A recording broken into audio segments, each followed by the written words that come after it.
Alrighty.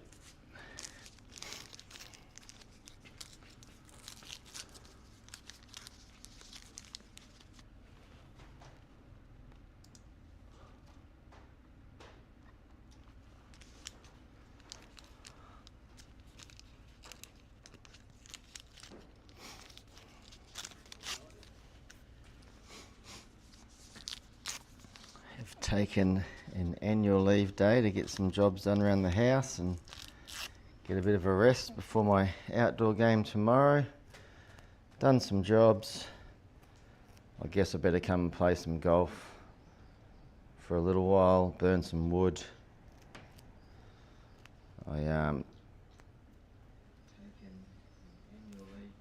had a few rest days, so I need to turn that volume down. All right.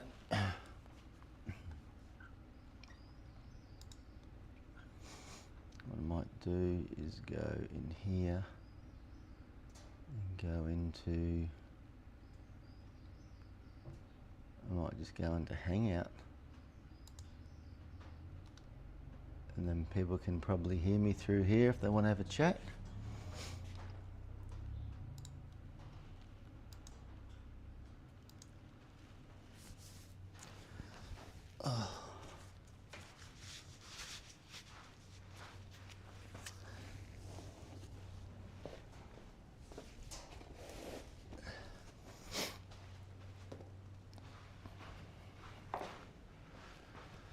I was going to go out on the course, but it's a bit windy outside. It's meant to be a relaxed day, not a get wound up day. All right, where are some balls? I'll use these sexy ones. Let's just do a bit of a warm up. Hosel Rocket. Hosel, I'm in the Hangout on your Discord if you just want to talk through there. I thought it might be easier. I thought you might come along rather than type, and just going to be doing some practice for a while.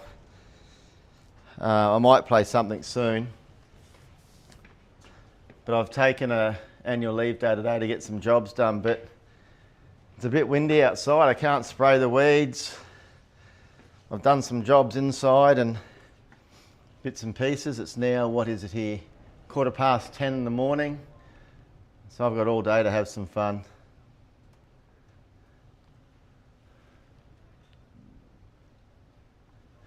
Four, three.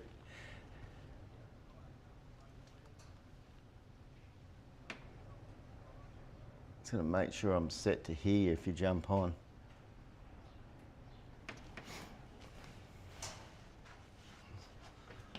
Hit my little 50s. I will get some golf in today. I need to. I've had the last few nights off.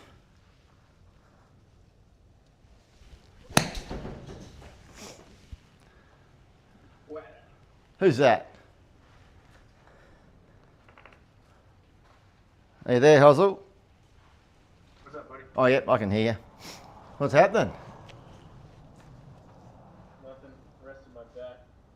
A lot of golf. Yeah,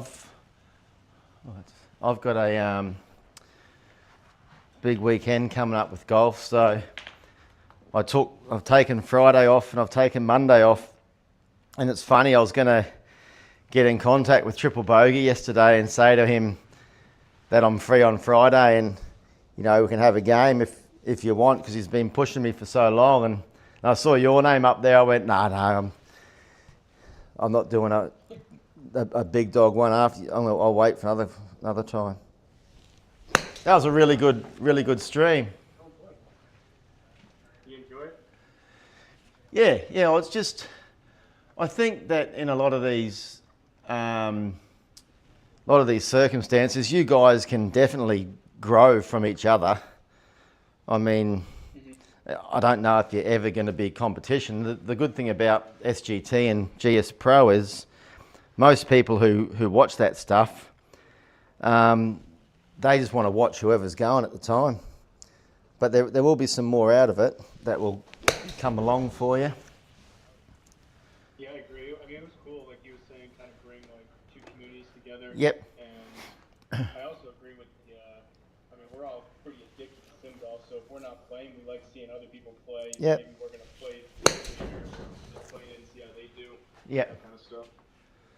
Yeah. So but I was watching him play the other night, and I said I'm going to be home from work in 20 minutes. You know, if you're still going, we'll have a game. And I got home and got stuck inside for 10 minutes, and I come out to the shed and he was still going, and he just started playing another round, and I said hello and I said, oh man, bugger, I've just started live streaming myself, and he's But then he played his whole 18 holes, and then he just said to everyone, there was about 20 people on there, he goes, okay, I'm off now, but the big dog's playing, go watch the big dog. And before he knew it, had all these people watching. It was unreal.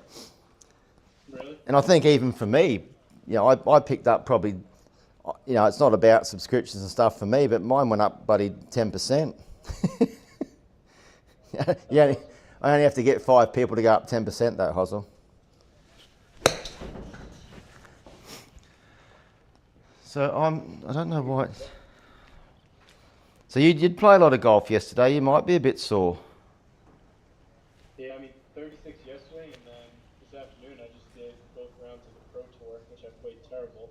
But 36 yesterday, and then I'm supposed to go play on course tomorrow and walk. Yeah, my saving grace is I'm in a cart, and I prefer not to do it, but I don't know how you play so much inside. Well, I think the only way I can is because it's not hot in here. If it got really hot, like in summer, I probably couldn't do it. But you got to remember, when I was playing a lot of golf, I was hitting probably 200-300 balls a day. So it doesn't, on the simulator, without walking, if I play 5 rounds of golf, it's only really 160 golf balls, 170 golf balls. It only takes 4 hours, and 4 hours is how long you play on the golf course. So, Rapid fire feature adds to it though, because you're taking so many swings in a short amount of time. At least it does it for me. yeah, it definitely does, but I've actually learnt, although I play pretty fast, I have learnt to slow down. Like, you'll see that at the moment, rather than just keep getting balls out of that little bucket there, I'm walking up and getting the ball that I hit. So that slows me down, takes twice as long to hit the shot. It's a bit long and left, that one. So if it comes back, it comes back. If it doesn't, it doesn't. But I might have to, we got a really strong northwest wind today, so that's our warm wind. What's the temperature in it? So the temperature in here is 62 Fahrenheit, which is a lot different to what it usually is when I walk in here. Yeah, so I'll be running inside and getting some shorts, unless you want to see me playing my underwear. Well, maybe. Okay. Say some funny stuff and get some sound bites. Old Ben Triple Bogey loved the sound bites, didn't he? I think so. I kept saying I didn't want to overwhelm him, but I played a couple, and then he was laughing, so he told me to play some other ones, so. I was listening at the start, and I don't think he really clicked that it was voiceovers of people that you're playing in the game that you're playing. He just... Yeah, he didn't. I said at first, I was like, the custom ones are awesome, and then I was like, the regular ones are fine. He's like, I don't know if I follow. And then I said, well, like, the Happy Gilmore ones are funny and all, but when you have, like, custom ones of people, and he was like, oh, yeah, but, yeah, I don't think it was until I started playing ones with Greg and Flying Fat Kid. He picked up Flying Fat Kid's voice, didn't he? Yeah, I mean, he's got a pretty recognizable voice, but the lemon is so funny. No, I think it's good, mate, because it's always funny for me because, you know, my original community was, you know, with D-Lud and yourself, and I do anything to support you guys. I think I'm going to be playing with D-Lud a bit later on in some course record things. Hopefully he gets back to me. And then and then Ben would be on at different times because he plays a bit later than what your stuff is, and I just got chatting with them, and I'm stoked that you guys, got together and played, and you'll spend a lot more time doing it. Yeah, I think it's I usually play during the day, D-Lug plays late at night. It kind of like covers, no matter who's watching what it is, play at different times. Yeah, I just didn't know if there was, within the communities, if there was, like I'm a member at Timaru Golf Club, and there's another golf club 10k down the road, and they're like at loggerheads, banging each other's heads, saying one's better than the other, and this is us, and we're not going to come there. And I was always hoping there was nothing like that within the Discord communities and YouTube things. I just wouldn't know. I don't feel that way. I don't think he does. Maybe there's other people that do. I mean, when you kind of boil it down, if people are playing at the same time, people can only watch one or the other, or maybe, I don't know, like become a member or donate to one or the other. But I don't think it's necessarily, it doesn't have to be just like binary. You can watch both people at different times and that kind of stuff. Shit, I've got 3 screens at work. I'm usually watching 2 people playing at once. I got kicked off yesterday afternoon towards the end of your round. I think work must be getting the shits that I'm going through so much data there. Oh, there's a football injury there, Hozzle. Someone scratched me last week. So now I was just sitting inside getting bored. I thought I'll just come out here, and I think my club's dirty, so it's not reading the club path. And now my stupid spray bottles feels like it's broken and leaking everywhere. That was a good one too. So I think these little dots on the club get dirty because when I spray the water on the mat, then they don't register. I wonder maybe too, just a little bit of the water maybe throws it off. Yeah, it's just when that little dot there, I don't know, I've got 2 things, but there's a little dot on the top there in the middle. From when it goes through, all my clubs get, like if you looked at my sand iron, I mean, if you look at the face of the sand, I've moved my camera. You look at the face of the sand iron, it's quite dirty. And that dirt and gunge gets over that little dot and it won't read. I think I have to change one on my driver though. It was a second-hand part from another bit, but it's not reading anymore. I just want to really work on, in practice, getting into out stuff going on. I just saw, you're on a little bit delay, so I just saw the wedge. Is that residue on your wedge? Is that from the ball, or is that a wear pattern? Some of them a lot of it's from the ball. I mean, that. So, I mean, I don't always hit it perfectly in the middle because a lot of the times I open the club face up, so it slides across. But in that area there, there's some red marks from the logo on my ball, which is now gone.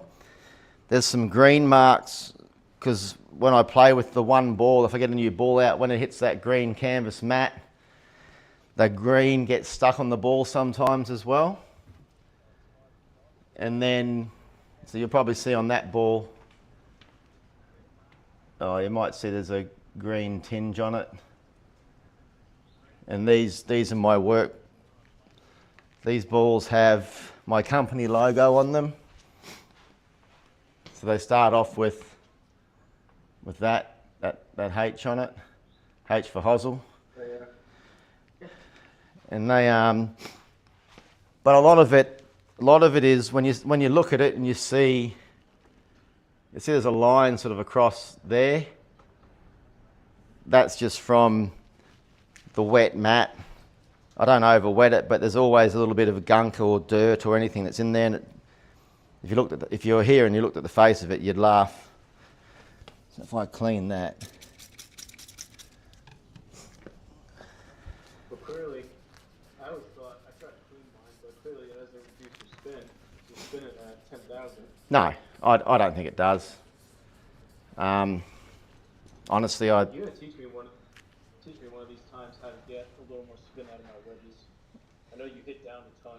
Yeah. This is easy, but I mean, I probably hit it differently in the sim than I do out in the course. I do get more aggressive at it in here, but without, you can't really see it, but I play it quite deep in my stance, so it just gets it. But it's just, you know, when I was playing a lot of golf when I was younger, before these speed sticks and all these things came out to increase club head speed, I used to hit, you know, 10 really hard sand irons and go to my driver, 10 really hard sand irons and go to the driver.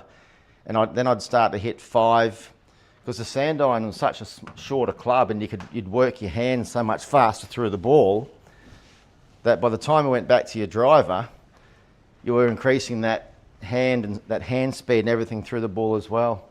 That's just how I learned how to hit the ball longer when I was younger. So you can see that there now. If you look at that, I mean, that's completely different and clean now. So that will register on that silly thing. This is a 54, so I'll go further. Very good shot. But the main thing for me is just to get the wedge. And the wedge, if I'm playing in a tournament and around, if my wedge is between 2 degrees to 0 from out to in, I'm usually happy with it, but in time I want to square it up. So I just don't practice anymore. I do find I get a lot more spin. I mean, I don't know what the spin is, but I get a lot more stopping power where they either stick or roll back on the course, not as much on the sim. Yeah. I don't know if I'm breaking it down, but I do use different wedges outside than I do inside. But I'm hitting like a, you know, 75%, 80% lob wedge here, and I'm nipping it off pretty good, club face open, and I'm getting 6,000 spin on it. So I just think that the bounce, because this club has, I don't know what it's got, I can't read it, 10 degree bounce, I think. Because it's 10 degree bounce, that bounce off that firm mat just makes the ball pop up with no spin, rather than driving it more into the ground and compressing it better. Mm-hmm. And I think as the clubs as I go into a sand iron, I find that sometimes I get that nice little like nippage feel, and sometimes I can feel when I hit it, I might just hit like 1 millimeter behind it, which makes it bounce up the club face a bit more. They're the ones you'll hear me say, oh no, spin.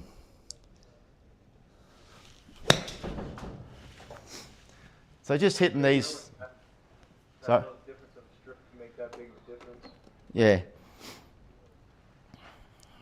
And I trust me, I want to get this room kitted out and make it look as good as, you know, some of the other guys, you know, who I see in Discord and on channels. But I've got probably 40 grand worth of stuff I need to do outside the shed here. Just getting, there's probably 100 square meters, 120 square meters of area I need to get concreted or tar sealed. So, I mean, there goes all that.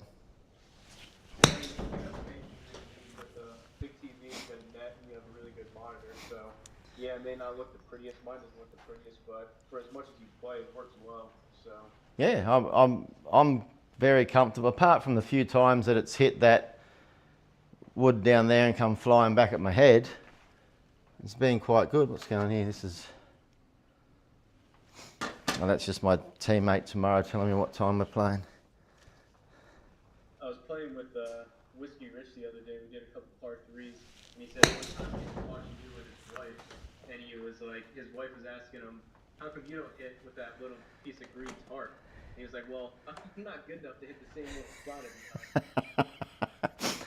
Well, I'll tell you a story of why I've got that little green canvas there. It's because when I bought the net, when I first started, I had my the kids' trampoline, And I had the metal cage, but I only had a 2-dimensional one. So I had some, we call them waratahs, but they're just sort of farmers' fence post things. I don't know what they're called. Just to do fences, but you bang them in the ground, and then I had them holding the frame up. And I don't know if you can see it, but I had one piece of net up. So this piece of net here, that's now hitting it in the net. So if you look over here, which you probably can't see, there's holes in it. So if every time I hit a good driver, it just went straight through the net. So I emailed the guy and said, "Oh look, I need a," and he sold that as well. I bought one of them. He gave me the second one, and it makes a difference. It makes a loud noise though, but all just go on left. Yeah, I know stuff over there is usually more expensive, at least just different pricing. But when I was outside in the backyard, I would go through some of those nets and I would just put either in front of it or behind it. They're pretty cheap here. Yeah, so the net wasn't too bad. I mean, it's just, I bought it. When I bought all the net, I knew I was going to have the main section of the cube, so the 3 meter by 3 meter, or the 10 foot or 10 foot size of it.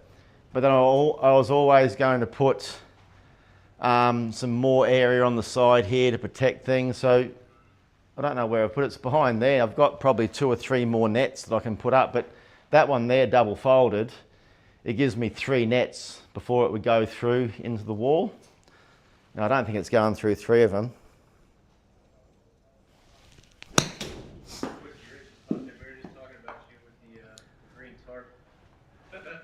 Oh, commission. Sorry, I get chapping. I don't fly back here. No, I'm in Discord. I'm in with in the hangout section. Oh yeah, see Whiskey Rich is in there, and sometimes when I just come in here and do some quiet things, I just go into the Discord and make it audio in there. So rather than having people to type and me going and typing back. Yeah, a flying fat kid. We got. Lemon drop things I was drinking. Those are good. I don't. Look up. I'm like, Yeah, I enjoyed watching triple bogeys last night with you playing one, but just seeing all the guys from, our community in there having a yarn as well. I felt sorry for D-Lud. If you watched his video at the start of it, he goes, "I'm probably not going to get any viewers on this because they're all over on triple bogeys watching Hozzle." So. Austin did not disappoint last night. No, he didn't. Not my best, not my worst. It's in the hole. Hey, Big Dog, as soon as he finished, he said he's ready to carry this week. I was like, you heard that. No, look, I hear a lot of banter that goes my way when they all play, and it just doesn't worry me. I think Hozzle knows that. We all know who the team player is. As much as I like to joke, no one's confused who the better player is. No, I've always said, I mean, if you go through one of our rounds of golf and you count who's hit what shots, you'd hit more shots than, and this isn't counting putts, you'd hit more shots than you think. So, but when you hit one close with a wedge, then I always just try and get it, like, I'm never going to be short, so I always end up hitting them long. I just watched him hit 4 balls in the exact same spot. On the course or on the into the net? I'm watching the stream. Yeah. Well, this is what I'm trying to say to people. If you want to really improve your wedge game, this is my lob wedge. If I hit it, I'll hit one hard, like a full shot. It should be about 65 meters. So 63 meters. So I'm playing just a 50-meter shot, and that's when I warm up, it's the first thing I go to. So if I don't even think, I just stand here and I know it's going around 50 meters. And it's easy for me to have that and then to take a bit off and go to 40 and to add a bit on and go to 60. So, and that goes through every club in your bag. So if you watch me play a few of my par 3 things, the flags get put at the top of a little ridge all the time, and if I hit a wedge, it lands and always spins back. So I always just play this type of shot with my 9-iron, and it takes that spin component out of it. Oh shit, and balls flying everywhere. But this is where you want to get your scores down. It's all, putting's very important, but 100 yards in, 120 yards in.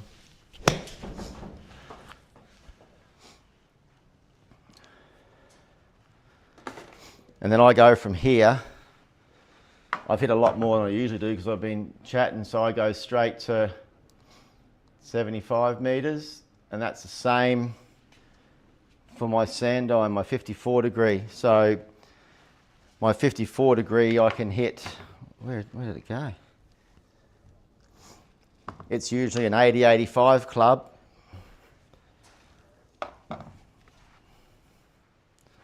But I just warm up 75s, and I can take it back to 65 if I don't want to get too much spin on a 65 to 70 shot, or I can get it up to 80-85. So just that same swing I've been doing should go around 75.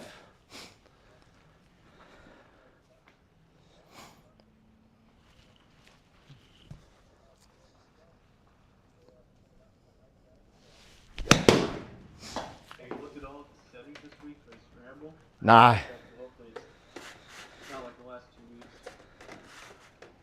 The eight stimp was what blew me away. I mean, on 11 stimp, if I'm playing lots of tournaments, 11 stimp, if you keep playing it, you can hold a lot of putts. So when you chop and change between all the different stimps, so 12 and 13 and zoop. Do you remember how to turn on the audio output capture? Craig was saying that he can't hear us. I just listened. We're not going through nothing. We're saying anything important. Audio capture, sorry, where's that? In OBS. Excuse me. Oh, so you want the audio and Discord to go through to YouTube? Is that what you're saying? Yeah, I think that's what Craig, just so you can hear what we were saying. Do you know how? Can you tell me how to do it? Are you guys about to do a CT tour match? I'll probably do something sooner or later. I'm just bored in between doing jobs. I've taken the day off work, so I don't know if you can hear it. It's really windy outside, and I thought, time to go and have some fun. So if you watch a lot of my golf, I play under pressure. I play with a little fade, even sometimes more than a fade, probably a 3 to 4 degree out to in swing, just sort of a punchy style swing. So when I come and do practice, you'll see I'm always trying to hit a little draw, and that's because I end up playing too many tournaments and not doing any practice now. I'm just trying to work on my swing path, which you can't see because this club's dirty. How much would you charge me for virtual lessons? I wouldn't charge you anything. I wouldn't charge anyone. Maybe Craig Hutton, because he won't let me play the No Pros League, but that's it. I'm just joking. It's easy these days when you look at, you've got the YouTube and you've got Discord to do all these swings, but that was just a little bit off the toe. But it's usually you always see something that's pretty basic that you can change that can make a difference. 3 months ago, and it's totally destroyed my driver. I'm going to irons now. Yeah. Which I got a lot of practice. My irons got a lot better to manage the force back now. But I would like to get over 220 because I have a 1 iron driver, so I'm hitting that between 2 and 30. But I can't stop the slice with my drivers. It was messing up the rest of my game. Yeah, and look, if you watch me warm up, so if I grab a 7-iron now, and I try and hit this 7-iron with an in to out path, so you see up the second on the top left up there, you'll see it's my swing path. If I hit a normal shot, that might be 2 to 3 degrees out to in. So in my swing, my hands, because of your swing path going that way, if you release, you're just going to hit it left and further left. So I more or less trap the ball when I hit through the ball. I release, but I don't over release, and that I keep the club face squarer through impact for longer, and that affects your driver as well. But if you go and get your driver, so if I try and hit this into out, so I'm going to try and go maybe 2 degrees into out. I'll probably hit a little fade, a push fade. See how I get that little push fade? So that push fade, I don't know if you're watching the stream. Sorry, I think you are. But it's like about a 5-second delay. Yeah. So that fade is solely due because usually when my club path goes 2 degrees or 3 degrees left, imagine moving everything there, 5 meters left. I've hit my perfect normal shot. So if I want to swing in to out and then get that ball to go straight, and this will happen with your driver as well, I need to make sure that when I'm swinging in to out, that my hands, you can probably see through this camera, if my hands are quiet through impact, it's going to keep that club face that little bit open, which is going to make it go to the right. So if I do another one now, do the same thing but work my hands more at the ball, and this is what you'll need to do. You can change your swing path, but you've got to get your club face from there to there to there.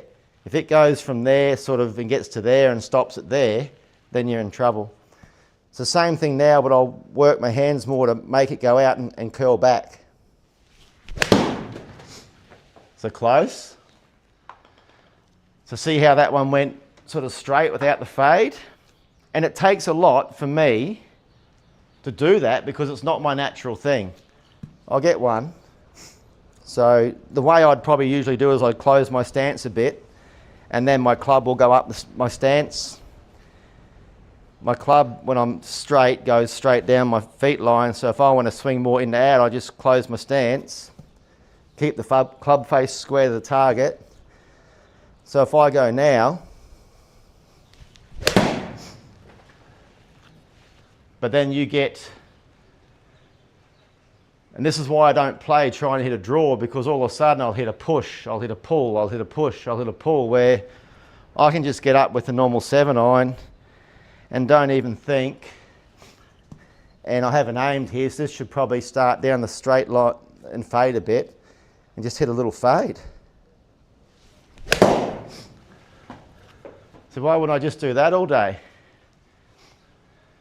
And yes, I could probably get 10 meters more distance if I hit into out, but I'd rather be that swing there just as more controlled, no flipping of the club face through impact. So I could probably hit 85 swing speed. So this will show you when you swing through the ball. So the same, it didn't go much different, maybe 3 meters further.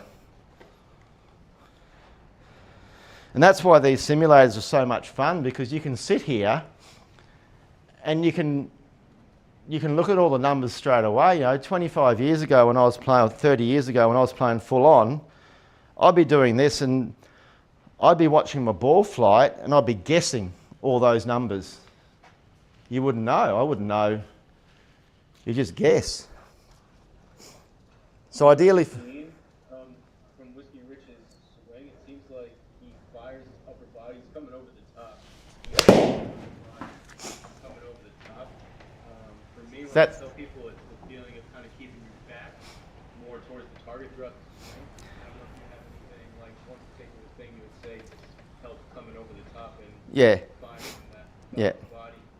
The other thing you can do, if you're watching from this back view, most people when they swing over the top, they go round in low here and then come over the top. You want to teach yourself the opposite pattern. So feel like you're doing a lasso in, see that?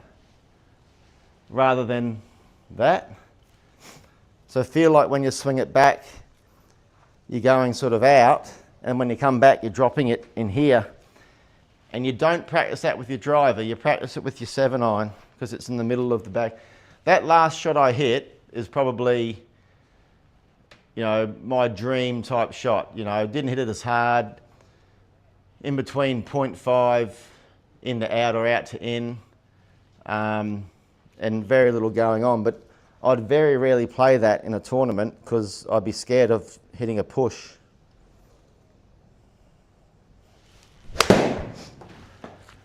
Because my hands are quiet through impacts. Even 0.6, I'd be fine with that. It's when I get under pressure, I know I can hit a ball and take out. I shouldn't hit it left. But if I try and hit this in to out draw, to make myself draw it, I could hit a pull hook. So the game can destroy you.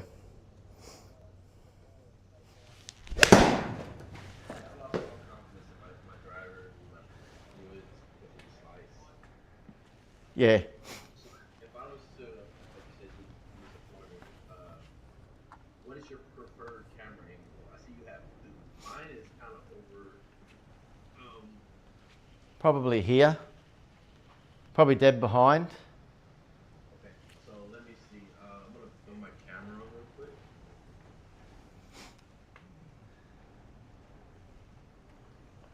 Give me a second.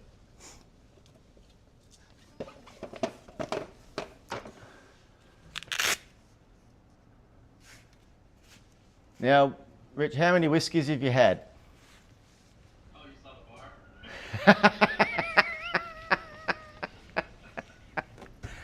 I'm always in for a laugh, mate. No, that's not bad. I could probably see enough from here because where your camera's angled, your swing path is probably going to be straight down that line. So, do you... I think you'll be able to take a couple swings. You're not going to be able to take everything in one, but if you can get out like the low line through, just like a couple things to work on. Yeah. Yeah, I don't see it. Yeah.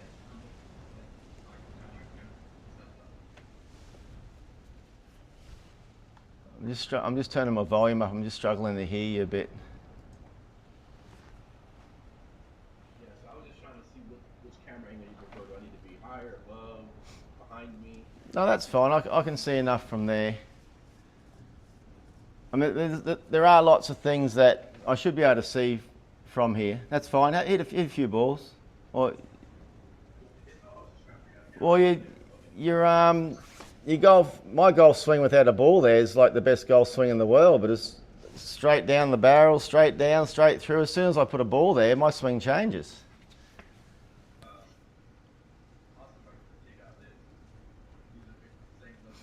Please tell me you wear 2 gloves like Hozzle. I do. Oh, beautiful. I knew I liked him. And we have the same. Where's your hat and your beard?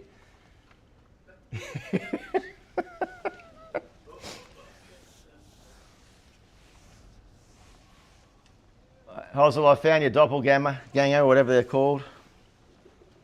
I'm the intro. What's the inverted color? A little different contract. 30 years. About 10 years.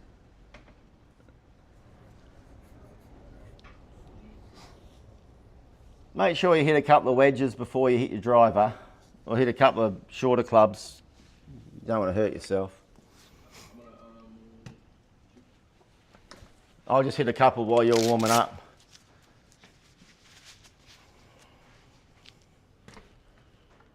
Sound. Give me a second, we're but You're right, I just turned my volume up so I could here, so you're probably going to hear some background noise. But what you'll find, Whiskey Rich, is what you do in your golf swing is basically, I do the same in my golf swing, but I manage it. So whenever you've got an out to in swing, you know, that's just your pattern coming over the top. Mine's sort of generated from getting older, and my hips and everything don't work as much. What you do in your golf swing, how do you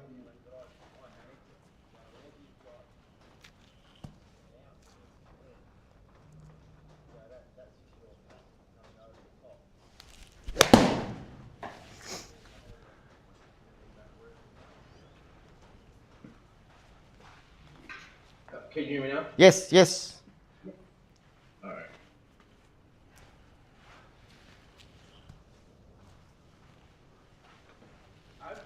I'm warm. I can hit.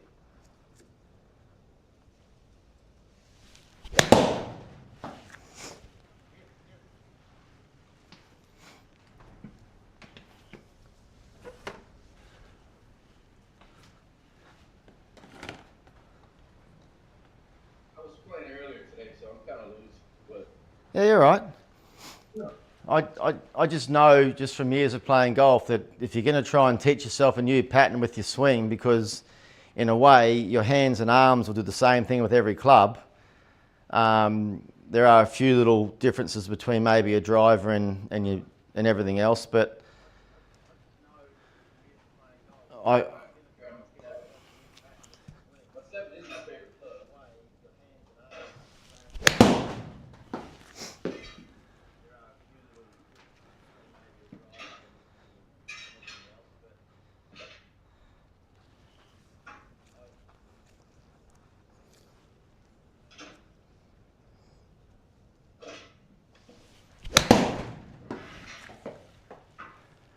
So I did a speed fitting the other day, and they said, so I have 7. Because like I said, I'm trying to do anything to get it out. So I have a 7-iron Callaway this shaft, and I have 7-iron Cobras, which mid stick. yeah. I don't think the shafts could help you a little bit, but it's going to be just some swing path things and what your hands do through impact, which will. If I got you to change your swing, I could guarantee you all your drives would go 30 degrees right and probably cut for a while, because then you got to start, when you change one thing in a golf swing in the backswing, you've got to also change it in the forward swing. So you got to match them up. So you don't. So, Is it? so like a flex shaft and a stiff shaft doesn't correlate with anything. Nah. I don't think in a 7-iron for you would be much difference. You might find it'd change your ball flight, but if you're swinging, 5 degrees out to in, it's still going to get the same side spin on it. Sorry, Hosler, you're hearing an echo like me. No, it's not too bad. I was just saying, just hit a couple so he'll just see. Yeah, Like, I'm sitting here watching. If you use swimming clubs, it's not going to matter if your swing's still going to look the same. Yeah.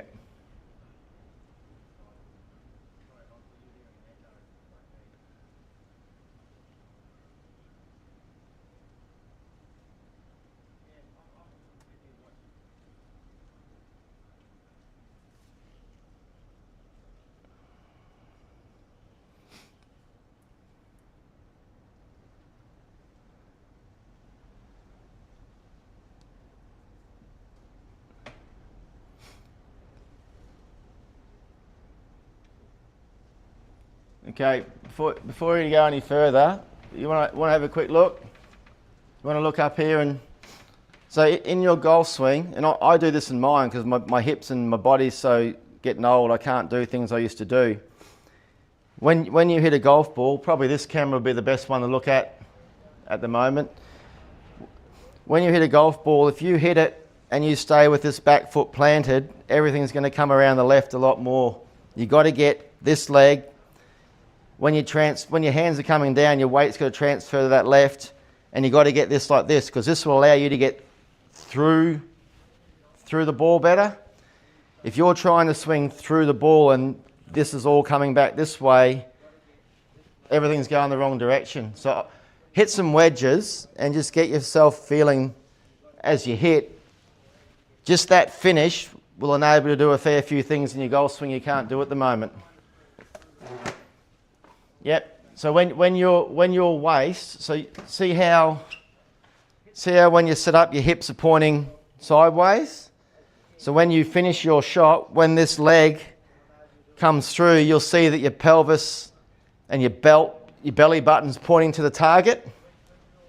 See that? If you don't, it's all just gonna, you can't do it. That's it. That'll probably put on 20 yards to most shots you hit.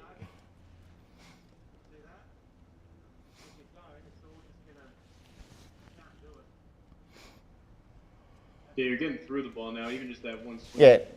Yeah, if you were gonna punch someone in the face and you're trying to do it as hard as you can, you're not going to step backwards to punch forward. So you've got to get everything going with that forward momentum. And a lot of people just naturally do that. Yep. So can you feel that you're getting a little bit more freedom through the ball, and your follow through is probably not going to hurt your lower right back as much?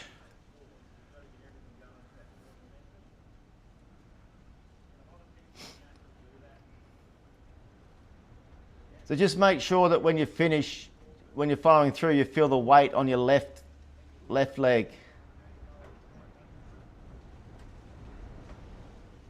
I can't hear you. So, my swing paths be the same as my iron, as my driver? Or just the pattern of your body and your arms controls where your club face is going to go. And what happens is when the club's shorter and there's more loft, there's more margin for error. So when you get a driver that's longer, it over accentuates the problem, which is why you're going to get that big slice. You might always have a fade. It's just a matter of knowing how to manage it and get the maximum out of it. But you've got to get that weight and that rotation through the ball. So I didn't realize, I mentally think I'm swinging different with my driver. And, Yeah. Look, there's lots of things you can do to fix things in your golf swing, but I think this one thing, if you learn this, it's the first thing that you need to learn before you put a lot of other things in your golf swing, because it's limiting getting through the ball. Yeah, because before I was doing the leg thing, this is my swing with the driver. Yeah, and look, you might have been doing that in aid to get the ball higher in the air or anything, but you can see how if you want to hit a draw, you've got to swing from, towards the right-hand corner of your screen. See the yep. So you've got to swing from inside to outside. Yep. Yeah. Think That's about, you probably feel like you're swinging towards like a baseball diamond. You probably feel like you're swinging towards second base. Yeah. Realistically, you're swinging towards third base. And what you need to feel is like you're swinging towards first base. Yeah, in between first and second, you want to feel like you're swinging towards. And that's to straighten it out? That will make you hit the ball. However you swing, it's going to make you hit the ball probably 20 meters right, and then it's going to cut until you learn to release your hands properly. So if you went out in the course, your balls would go straight. You'd be hitting flare balls out to, you wouldn't even make right field. You'd be hitting them they'd be. Absolutely. Yeah. I hit them in the dugout. Yeah. They go to center field and they go back around Yep. in the dugout. Yep. And that's because I'm finishing Yep. aiming at third, when I should be finishing aiming at Yep. first. So what you can do is, in my golf bag, I've got this little alignment stick. So see this little stick here? Yep, so you got that. So when you put it on your mat, see, you've got a square mat there, so it should be pretty easy for you to see. Most people have two of these. I mean, I've got a chalk line down here, which is for my putting. But if I'm hitting my driver, I'd be putting that like that, pointing out in between first and second base, and you want to feel, your swing probably already goes back in that way, but you want to feel when you come out, your hands are coming down and then through, swinging out. That's the pattern you've got to get. It's just a pattern in your swing you've got to change. Now, am I placing that in front of my ball? No, your feet. So your feet line, instead of having the alignment stick going just perpendicular dead straight, just angle it a little more towards like first base like that. Yeah, but you. Also, more or less. No, I mean that's closer. So You- it'll feel like some people say just to drop your back foot back, but you'll be lined up a little more to the right. Yeah. And then you swing out that way, and almost the feeling of you. I saw you have a tennis racket there. You know the feeling when you do like a top hand swing with like topspin, or a forehand swing with topspin. You kind of turn your right hand over, and it's kind of the other one. So if you're gonna put topspin on the ball, you get like that. So you aim out towards right field and release the club to where it'll come back. Yeah. See. Yeah. Did you play much tennis, Whiskey Rich? Yeah. So imagine that someone's hit the ball out to your. Are you a right-hander? Yeah. Yeah. Yeah. So imagine someone's hit the ball out to your forehand, and you want to try and hit it down the tram line, and you want to swing it from right to left. You'd hit in to out on it, and create that friction on the ball. Yeah, that's it. No, but you'd hit it so the racket wouldn't go like that. You'd hit it so your hand would have to roll over to get that spin. That's the feeling you got to get. Yeah, that feeling. Yeah. Yep, that's it. And then when you start putting some. And that's on the back of the downswing? That's through impact. This is through impact. So your swing part, this is the hard part, also why it's hard to do. Like in 1 second you could show someone when you're there, but you want to have that. Yeah, but think about where your hand's going to play that in to out tennis shot. That's in your golf swing. That's the same feeling you want with both of your hands hitting your drive or hitting your iron. And that's going to get you that draw sensation. Once you get that draw sensation and you feel it, even with a 7-iron, you'll understand how you can change it to any other club.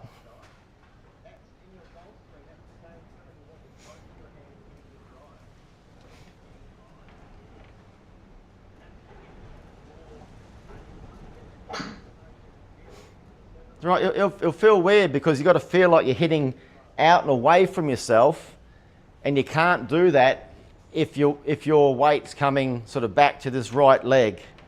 And I do the same thing in my driver these days. I hit it and sort of stay on my back right foot a fair bit. I don't get that fall through sensation like I used to get.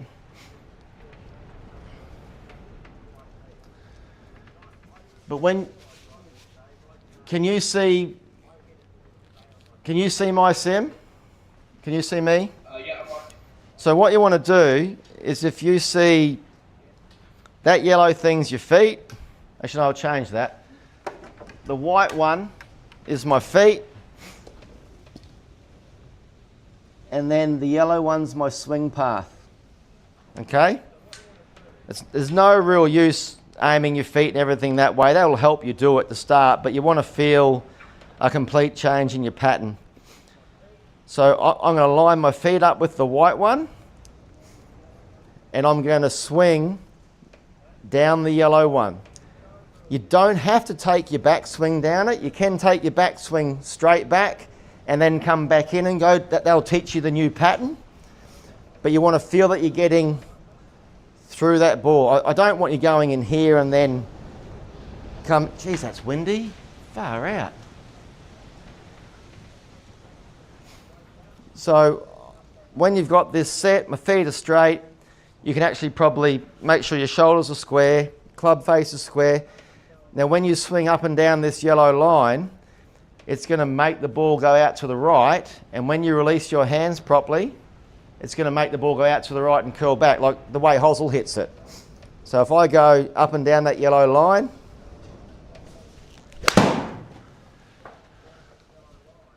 See, I struggle to do it because I don't roll my wrists as much as everyone else. And that's a 6 iron, not a 7. I'll do it with this club, lofted. It's a bit easier to practice with a lofted club, but you'll see my in to out path is 4.3. So set up, I want to go up and down that yellow shaft. So again, I need to probably swing out more, but see how it's got my hands doing the right thing? And if your hands can't do that, you're always going to hit a slice, in my book. Rich, I think I'm watching you with those hands. You're kind of like coming through and you're just like raising your arms up. I think you need more of that of having your kind of your right hand over your left hand. Yeah. So more of like you're putting topspin on the tennis ball. Yeah. Really. And that's the thing, Hosel. We can't see his grip. Right Yep. Yep. You want to feel like the club's falling out to the left at the end of it. Yep.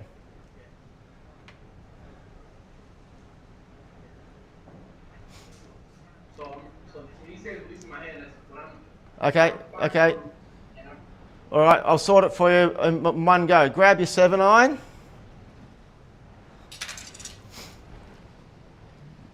I want you to swing with just your right hand.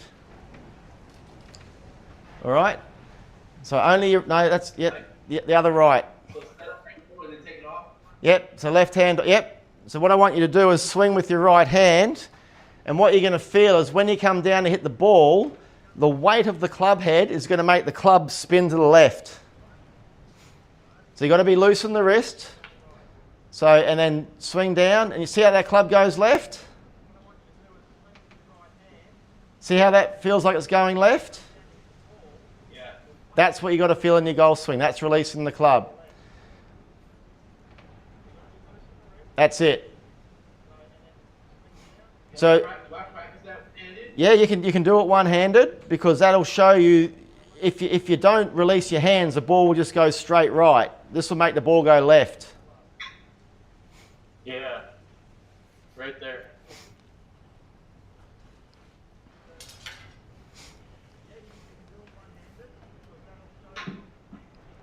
What the fuck?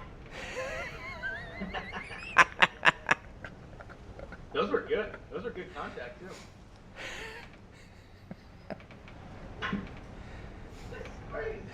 Okay, so I was taught. Wow. So I was taught that this hand was my power, right? No, your right hand's your power. Like I don't really put my right hand on my club. No. I'm told that these two fingers. I'm looking at you in the camera. But Yeah, you're right. These two middle fingers are the only ones that touch the club. Oh, no, that's bedroom stuff, talking about middle fingers. So basically, I was like, these 3 fingers off the club. No, it's what I'd recommend is your is it your index finger, the one next to your thumb? So where your golf club, where you hold the club with the bottom of your grip with your right thumb and that index finger close to it, I'd actually hold them a bit firmer. So hold them a bit tighter and then they'll make your right hand work more at impact.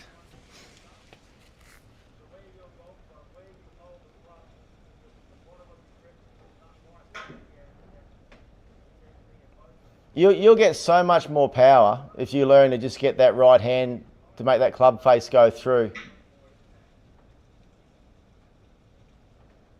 So does it feel to you that you're getting some like serious connection? Yeah, and my forearm is throbbing. So I'm going to throw one out. So, Rich, I'm naturally a left-hander. So my strongest part of my body is my left arm, which is probably a big reason why I play a fade. Because I don't let my... So your left... Is your image inverted? It looks like you're hitting right hand.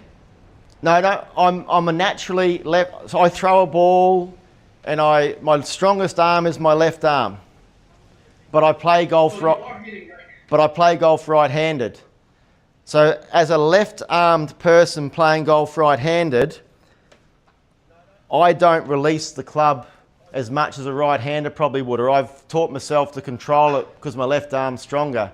My left arm being strong through impact, if you try and do that left-handed, I bet you can't do it. You'll break your wrist. You'll see how this will want to go more to the right.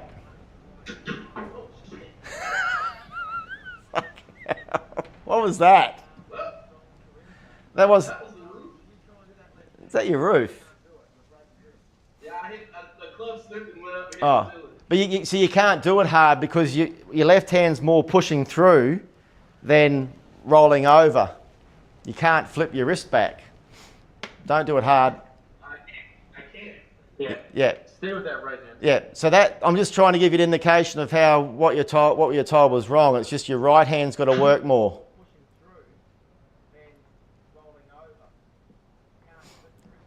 And then also, so they're the two things you need to work on is that right hand working through, and then you releasing your weight going through as well. So try and finish your swing with your right toe, your right heel in the air, and your right toe on the ground. That's it. Those look like baby draws. I mean, I know you're not hitting it like the Sims not on, but those look pretty clean. And look, you can't change something in your golf swing straight away. You've got a habit, but I think if you've got the mindset now that your right hand's going to work, if you haven't played golf for a million years and hit 500 balls a day, you could probably change that pretty fast. So if I wanted to retrain my muscles, because I've played that slice so long, and Yeah.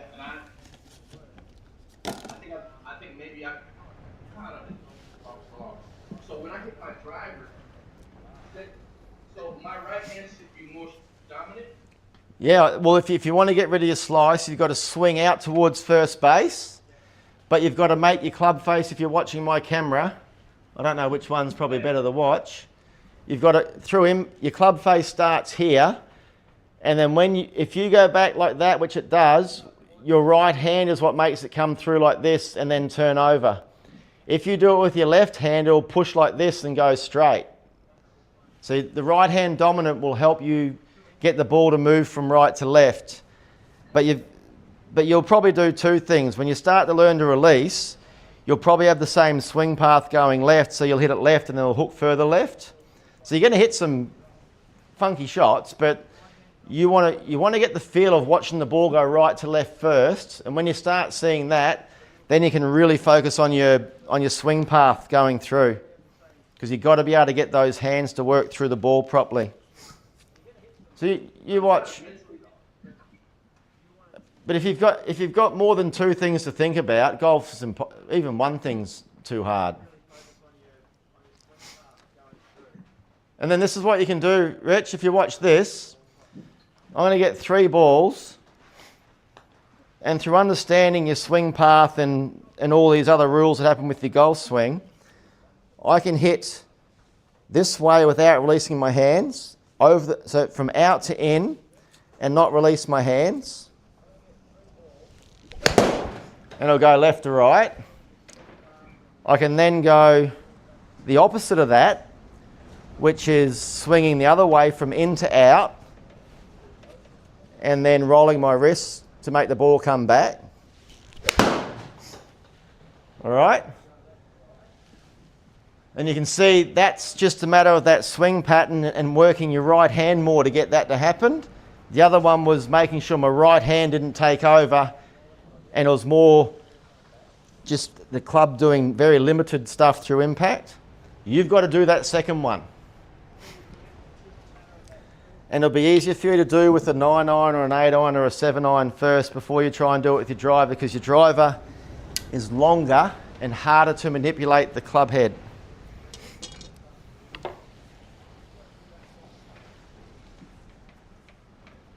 Well, I 100% appreciate you, boy. All right. Also, I appreciate you a million, brother. Definitely, I'm gonna practice that. It's that turnover, that feeling.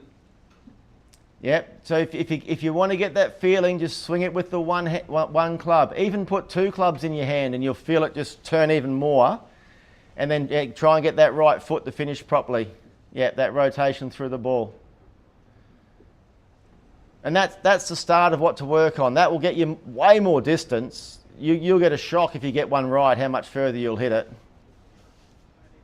You turn the square on too, you'll start seeing some of those go left.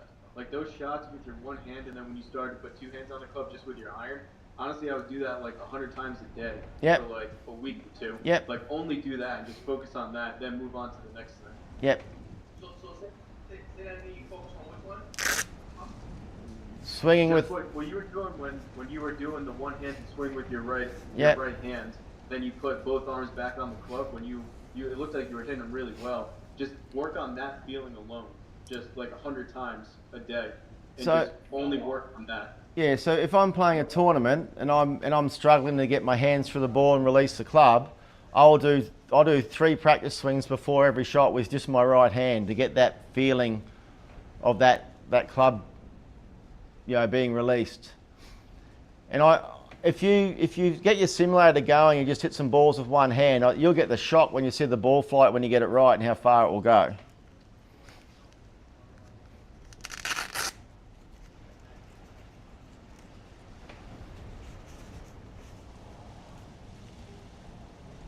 I'll be right back. Flying Fat Kid, can you hear me? So when I hit a draw or a fade, does my impact ball on the impact? I would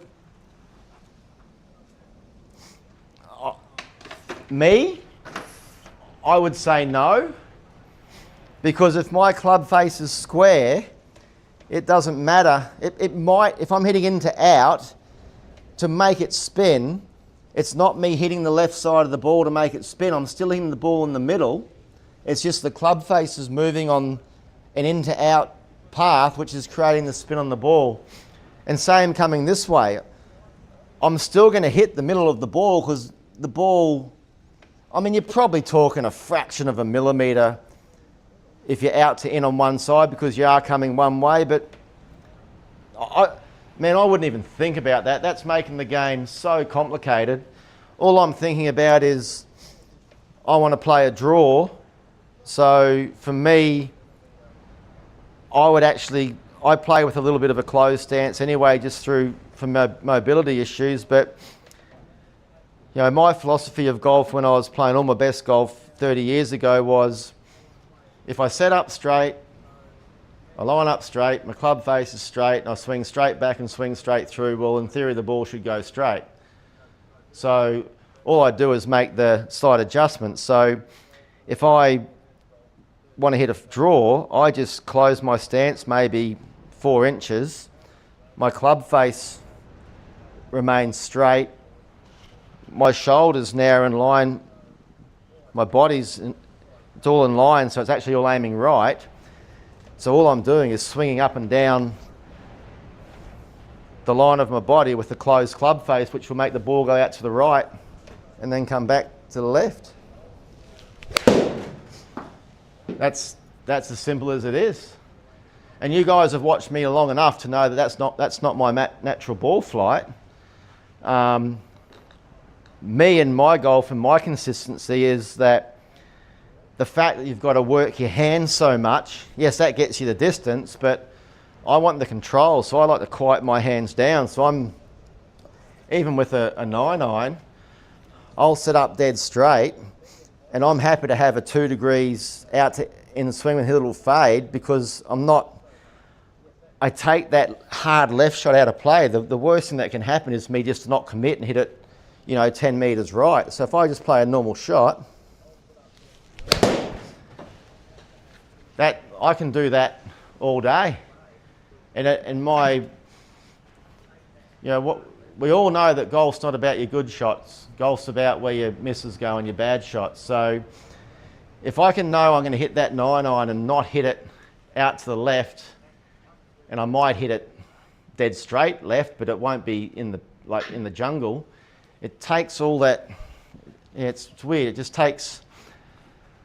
Your dispersion goes from that.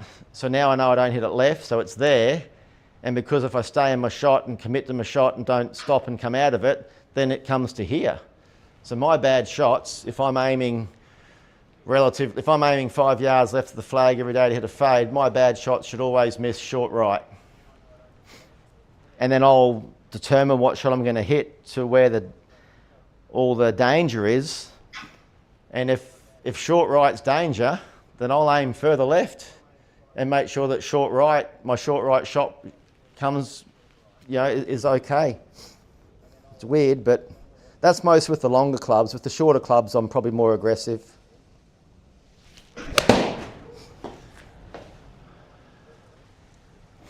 Are you feeling some power there, Whiskey Rich? I'm about to put my other hand on it and see. Yeah, so maybe what I'd do, you know the reason why I don't teach golf anymore?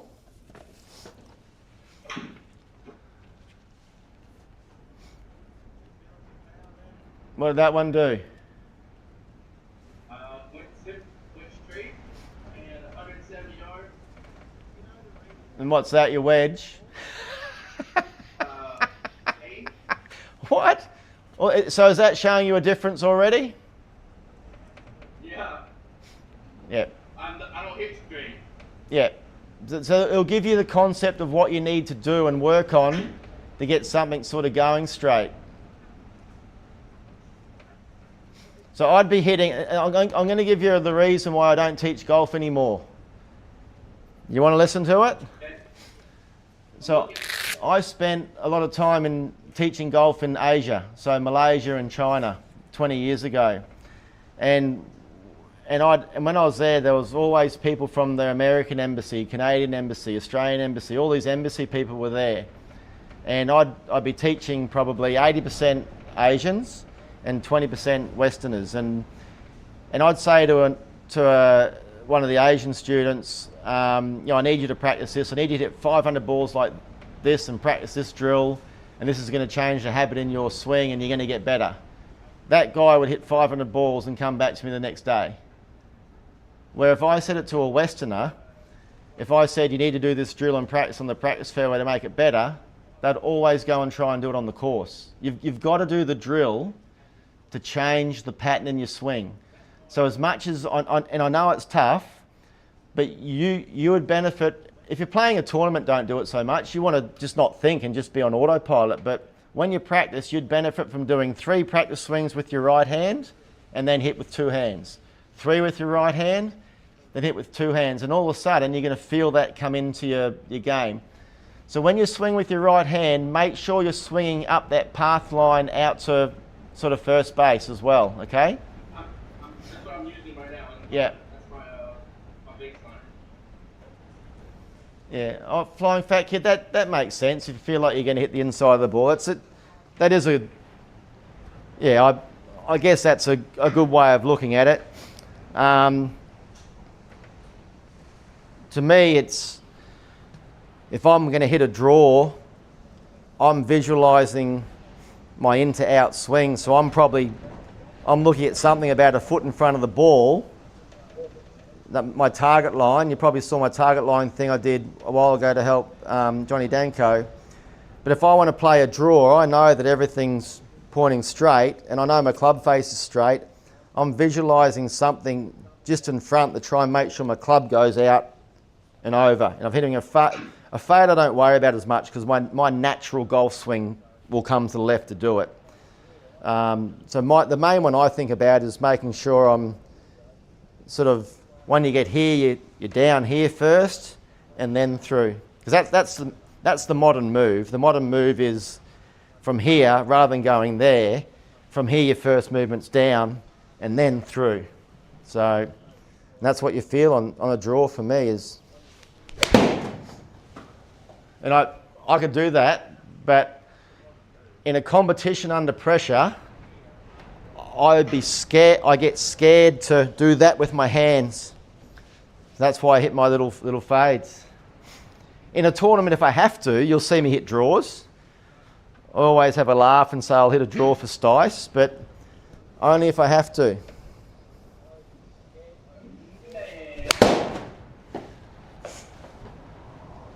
But that's That's, if I'm going to hit practice balls in a day, which is what I came out here to do today, that 4 degrees into out and starting it outside the path and that white line and drawing it back into or over is the perfect practice for me. Because if I don't think, and if I do a fair bit of practice in time with trust and commitment, you know, it might be a 0.5% every month, but in time, if I practice it all the time, you'll generate that into your golf swing. I'm watching Rich. How cool is it seeing the ball go left? Well, he hit one before. He hit one before. He said it went 170 with his 8 iron. I can't do that. I'm 150.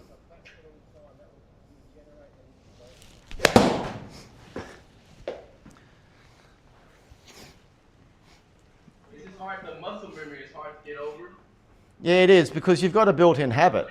I mean, all the way here to go back to the middle. yeah.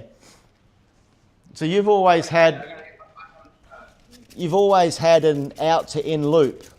That's the sensation. Sorry, an into out loop where you want to change that to have a sort of come sort of out to in, get that movement, and that's that topspin forehand swinging it down the tram line feeling. Actually, that ball flight's pretty cool. I might have to go play a tournament if I'm hitting it that well.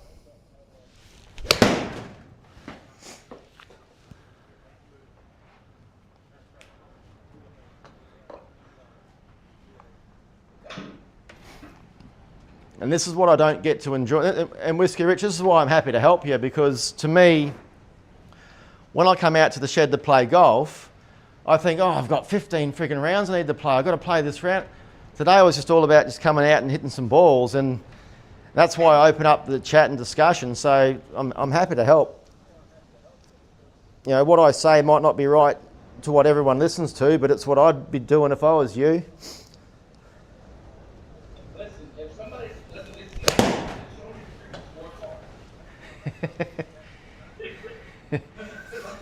Yeah, but the best. I'm not taking advice from somebody. Like, if somebody asks me some advice, I'm like, hey, go to Big Dog, go to Hustle, go to Fat Kid, go to, you know, those guys got, like I said, if you guys want to see some plus signs, do my scorecard. I'll show you boys how to do it. Yeah, but the good thing is, the good thing is that it's one big community. We all want to play together. We all want to be involved. I've got people in the town where I live. There's 25,000 people that live in the town that I live, and most of them don't want to play golf with me because they're intimidated. And I'm just an old guy. Most of them hit it further than me. I just bun it around the course, and you know, I don't really care what goes on. It's just like club golf, but I only turn up for club champs now.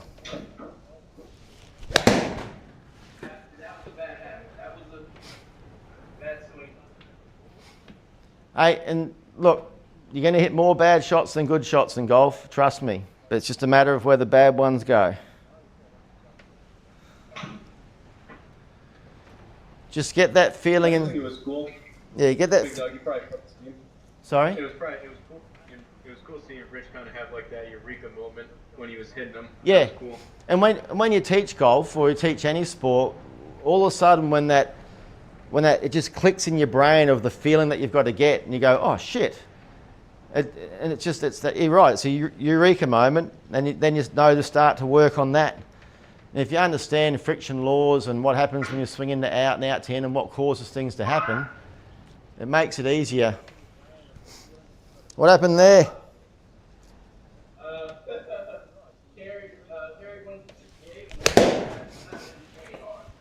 Yeah. All I can say, yeah, and that's the thing, that the harder you try and swing it, the more left you'll swing it. That's the crazy part. So you're better off to swing it at about 90% and feel yourself get through the ball, because then everything will allow to go through rather than your old habit of just going back and pulling left.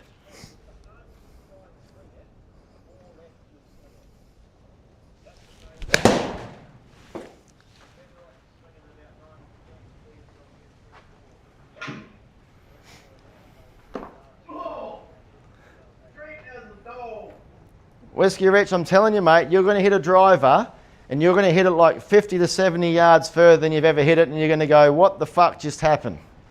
And Hosel knows.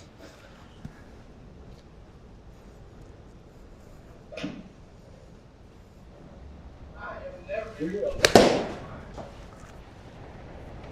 looking like Big Dog hitting down the middle, but you got to figure, if you've got a 20, 30, 40 yard slice, as soon as you get rid of that, that's just going to go straight. Yeah.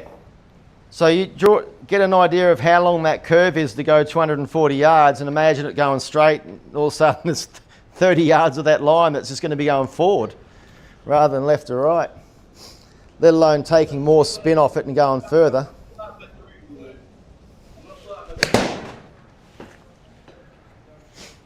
So I get that all the time when I try and swing in the out, I get that slight little pull.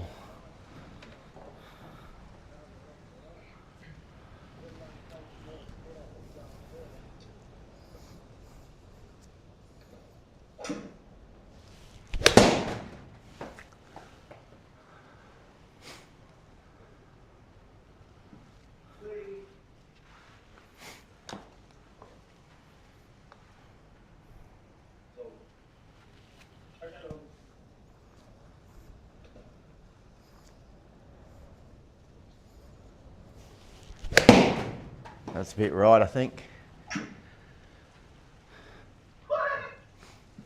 So, Whiskey Rich, when in a month's time or 2 weeks, when you start to make that your new habit, then we'll go into something else that will improve other things. So just work on that for a while and make that so you don't have to think to do it, and then we'll look at fixing other parts.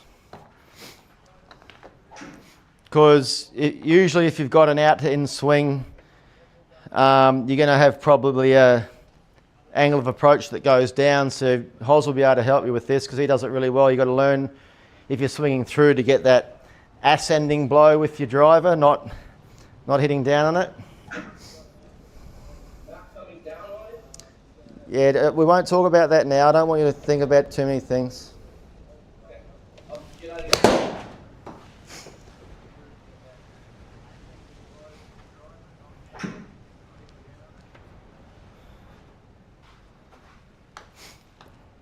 It could happen naturally without you even trying to do it, so don't even worry about it. Just get that feeling of swinging into out.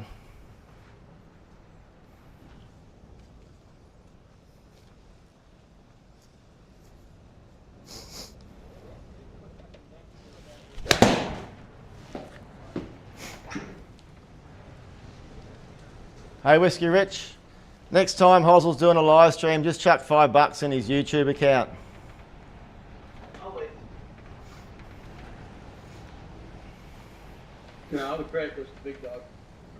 I mean, the fact that, he's the man, but the fact that it takes time out of his day to help a random person or just like go back and forth, a lot of people wouldn't do that. That's why I appreciate that.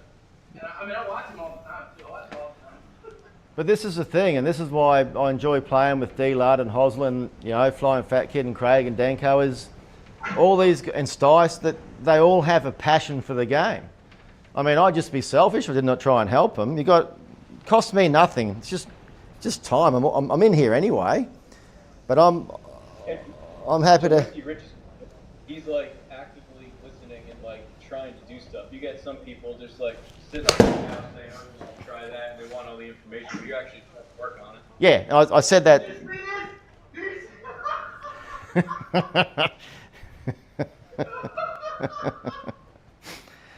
Yeah, the problem now is you're going to be playing your tournament and you're going to be 150 yards out and grab your 9 on and you're going to hit it 30 yards over the back. He just bombed with 3-wood. I can't see his numbers. Have you got that? 3-wood, Phil? 263.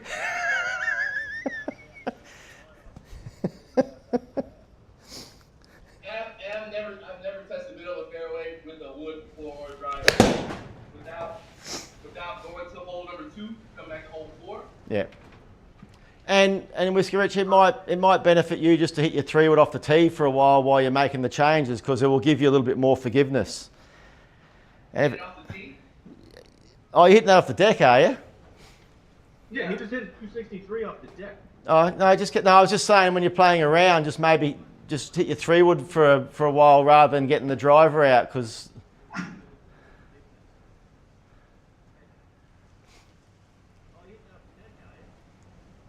I mean, he's carrying his 3-wood like 230. yeah, that. Whiskey Rich, you know how far I carry my 3-wood? 290. 220 yards. I'll hit one for you now. I'll hit a 3-wood. Before those different angle play you got going on, Yeah. I was hitting my 3-wood like 190, and I'm swinging like Barry Bonds. Yeah. Yeah. And right now, I'm swinging like 70%. Like I'm not even going super hard. I'm just trying to get that motion with my hand coming over the forehand. Yep. Hitting first base. That's what I said before. Imagine, you're a boxer and you're trying to punch someone. When you jab, you're putting your weight into the jab. Imagine if you were jabbing and your body was going backwards when you're jabbing forward. I mean, you're just wasting your time. All right, I'll hit a 3-wood.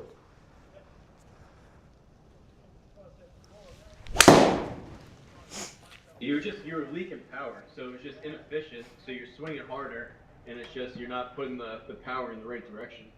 There you go. I just hit my 3-wood. Down to my irons, my pitching weight. I'm so frustrated. Right. My 3-wood just flew 201.6 meters, which is 222 yards. But I'm just an old man. That's what I do.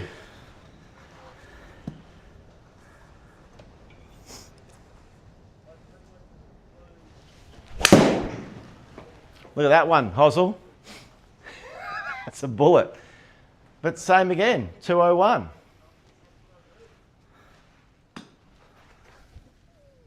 That's all I got.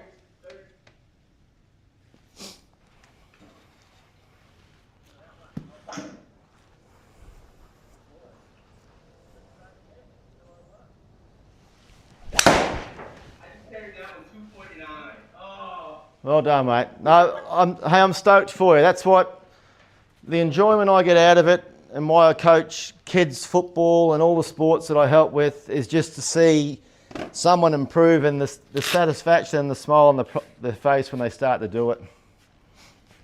I dropped to my knees a second ago just because I've never hit this way. If you go back and if you go back and watch this live stream, I guarantee you I said you're going to hit one. You're going to go, what the fuck did I just do? Because it's such a difference. I mean, he's hammering it through. Well, once he gets that weight, if it's balanced at impact, it doesn't matter so much if the weight comes back after it. But when he gets that sort of transition through as well, he'll generate more power. But it's looking good. Bob just said in the chat, you're not old, big dog. Oh no, Bob, sorry. I think Bob's got me by 2 years.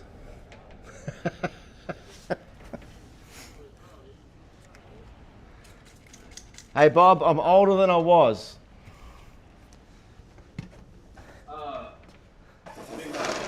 Yes. When is your SC subscription up? Probably about May next. No, you don't have to do anything for me. Don't worry about it. No, what's going to happen is I've let all the guys know in probably 3 years' time I'm coming to the States. I'm going to be playing some golf tournaments over there, hopefully. And when I do, we'll just all catch up. I don't need anything. I'll be your dad. Well, you're going to have to fight a few people. If you keep going well, you might be playing with me.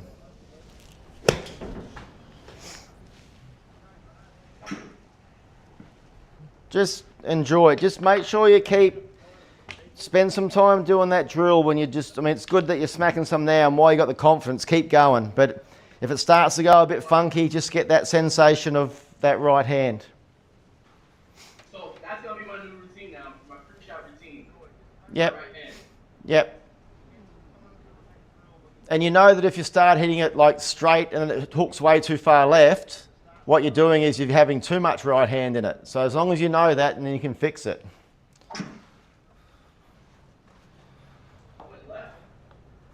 Left and left, that's too much right hand. I want to hold one of these. Holy It's honestly pretty crazy too. I've never seen someone make that big of a change that quick. Yeah, and that's always the concern is, oh, it's the wrong club. Is sometimes it just clicks, and that's, I could tell that when you said that, because I wasn't really watching much, I was just focusing on the ball flight, but when you said it feels like when he swings he comes up really high, I could tell it was left arm, left shoulder dominant. So as soon as he gets that sensation of that right hand with that one club, because you can't swing it without it flick it to the left. It just flicks to the left. And when you get that incorporated in your golf swing, you start hitting, you start getting that release. Too far left, too far right. Watch this spin. Down to how much you're closing the club and how much you're releasing it. Yeah, but even if it's just something where, you know, Whiskey's learnt the concepts of how the golf swing works, Hosel, you know, but sometimes you say it to me, you know, Hosel, Big Dog's got this wealth of knowledge. To me, I just play. I don't know what people know, and as soon as you can learn those things, you can make it easy for yourself.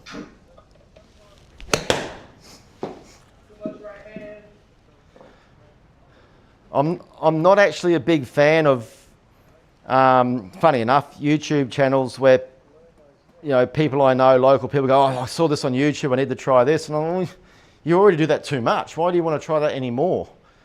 So you've got to be so careful in seeing something on YouTube thinking, oh, that's cool. If I do that, I'm going to gain 20 yards. Well, you might already do it too much. Or there might be something in your swing that doesn't allow it. It's going to make it even worse. So that's why, to me, it's always better, you know, have a dabble with it, but go to a proper coach or something to get some information.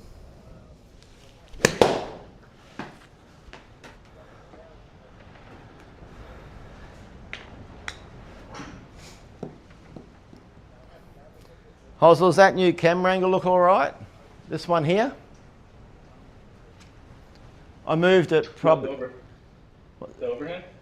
It's the one. No, the one at the back. I moved it a little bit further to the right, and it's a bit lower. Oh yeah, I didn't even notice. It looks fine. Maybe a little closer. It looks like. I zoomed it in. Yeah. I'm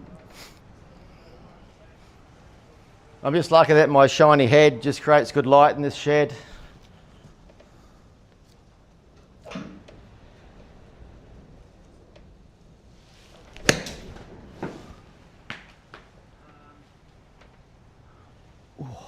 You gonna play something, Big Dog? You just all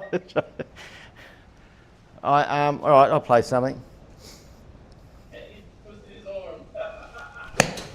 Well, usually when I play Whiskey Rich, everyone's sleeping. I'm getting people at the end of the night who can't sleep, who need to watch something to fall asleep to. So what time is it at for you right now? For me, it is. Oh shit! It's 11:45. So just about noon. 11:45 a.m. Yes.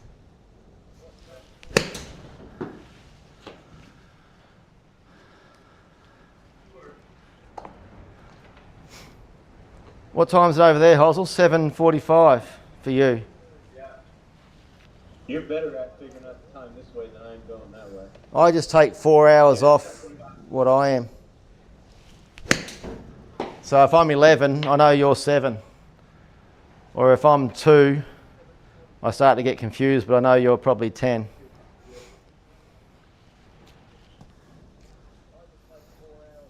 Gentlemen, I appreciate it. I gotta take my wife to dinner.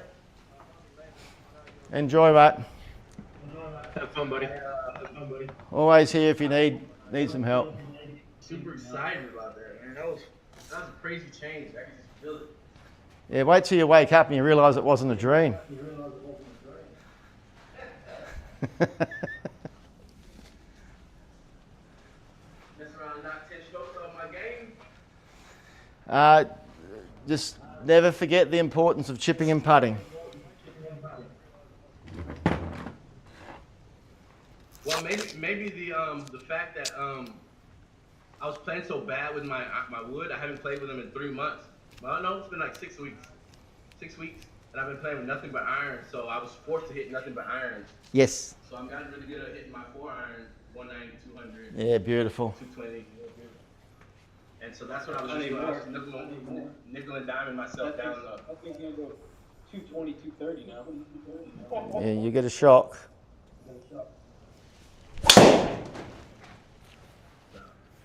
Man, I appreciate that. No, you're right, mate. It's all good. I will watch you boys while I'm out of dinner. Have a good one. Cheers, mate. Enjoy. Buddy. Thank you.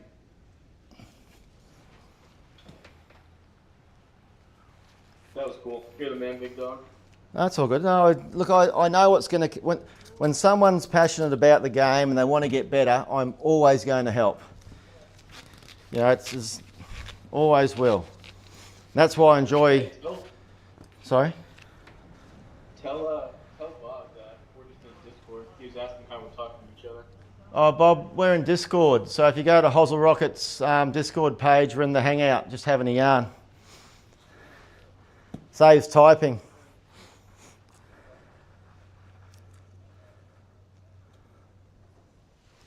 That was cool. I was watching his video the entire time. He was like about to shit his pants. Well, He was hammering those 3-woods though. He was consistently carrying it like 230, 240. I saw one, he flew it 250 in the air. he told me he hit one 263 or something. Good on him. That's what it's all about. That's you know, if you can see how it works and you find a sport they used to play where they get the concept of the feeling of what it needs to be for golf, then they get it.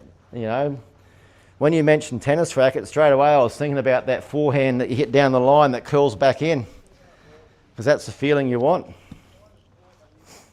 I was trying to, like, I saw the tennis racket. Sometimes people say one thing, maybe it doesn't click, and then something else. What's up, Bob? Did you make it, Bob?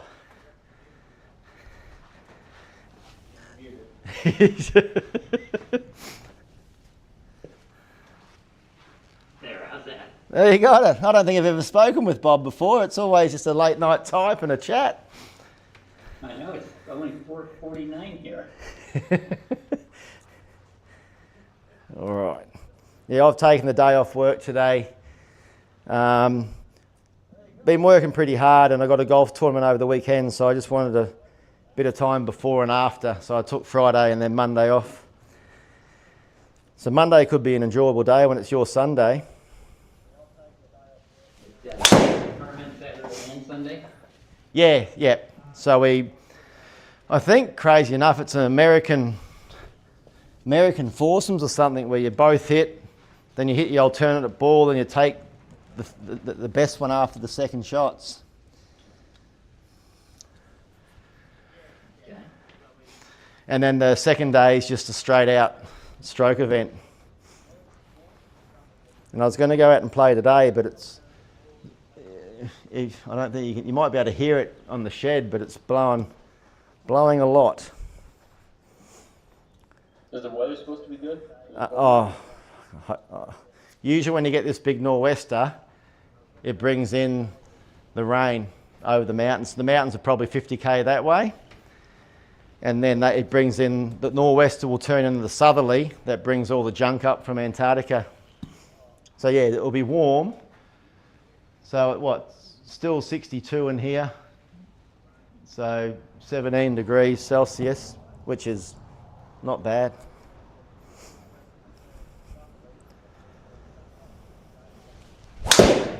Oh, that was interesting.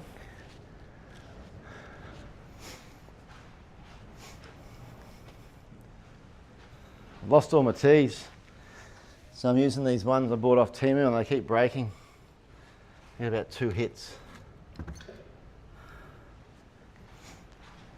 All right.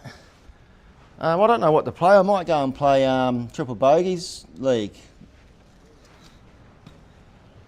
It's a really nice course. That Friar set is new from T Squared. It looks really good. I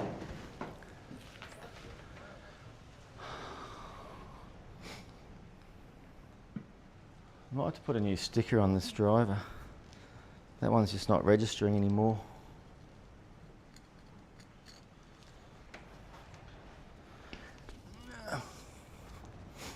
But no, I was a good boy this morning, Hosel. That bathroom, went in there and jibbed it all up and skimmed everything, and I'll get back in there later tonight and sand it all down and then be ready to prime. That'll get done over the weekend as well. It's only been 2 months. I remember you saying that.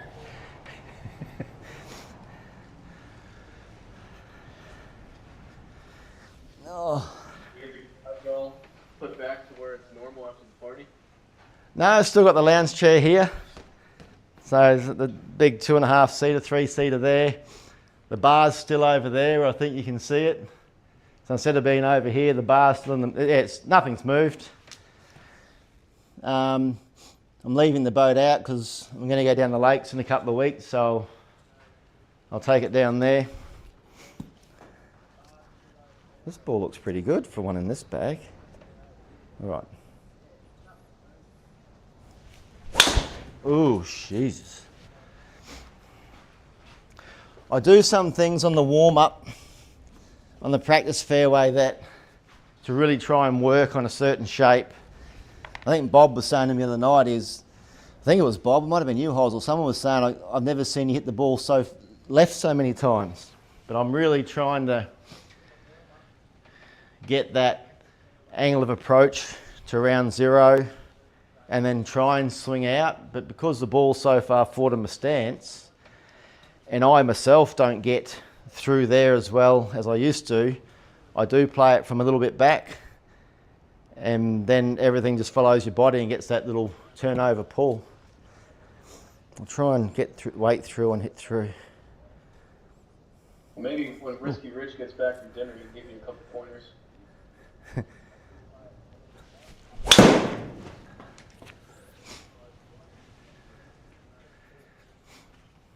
So 225 raw carry for me is good enough without trying to do anything. I do think in the last month I've been taking some medication for some sinus stuff. I think it's sort of donked me out.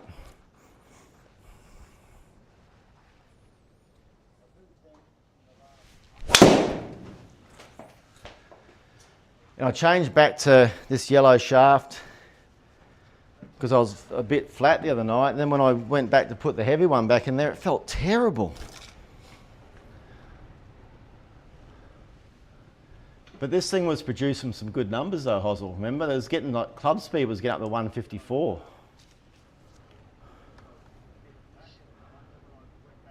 Yeah, you started to hit it well after we played the scramble. And then you kept swinging, pushed for it.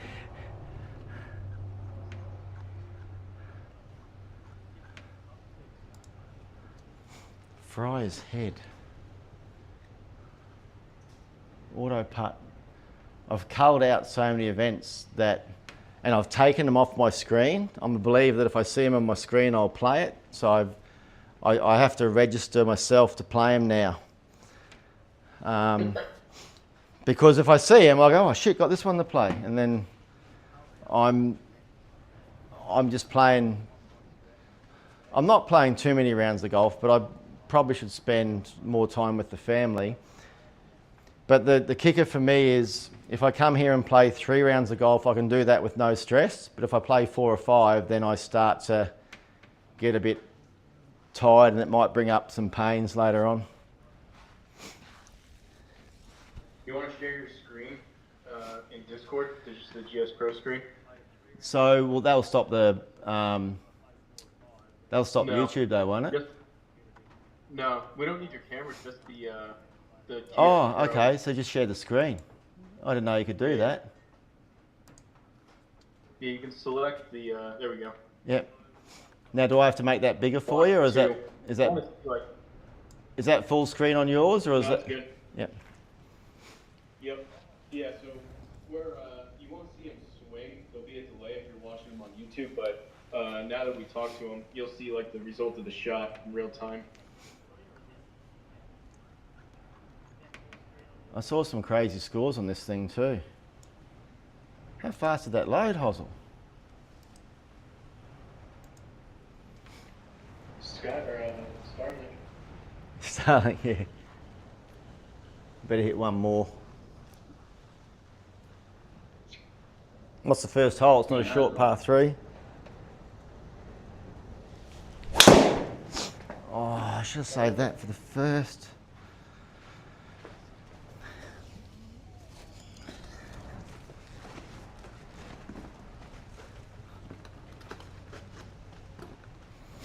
There's honestly nothing for me to do. You know, I was going to spray some weeds today and just get some stuff done outside because it's starting to warm up, and then give it a good mow over the weekend, but that's not happening.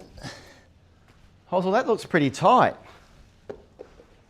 Yeah, I mean, I think I put him at decent last night. It's not the easiest course in the world, but I think you're accurate enough to pick and choose, and I would say it's challenging, but it's fair. Did I show? I didn't show you my tee. You see my tee? I'll see it in about 10 seconds.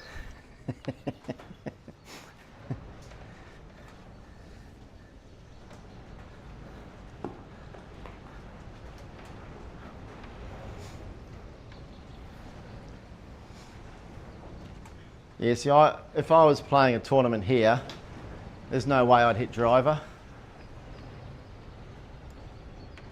So 302, if I hit a, what's the normal?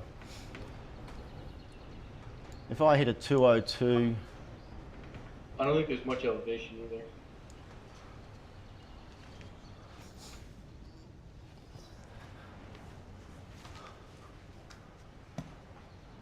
I mean, some of those guys would be trying to drive it on this green, wouldn't they? Yeah, GT probably did. I think I didn't hit it great, and I went right to the edge of the fairway.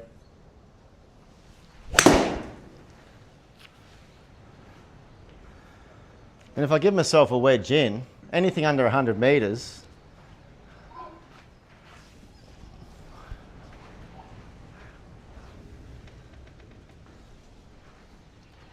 so 895, oh bugger.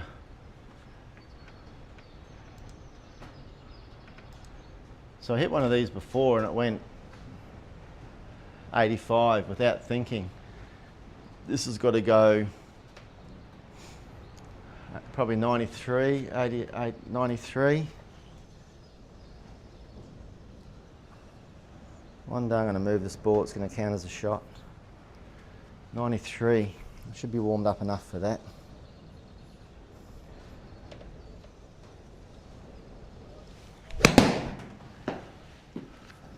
Oh shit. Not too much spin. It'll do.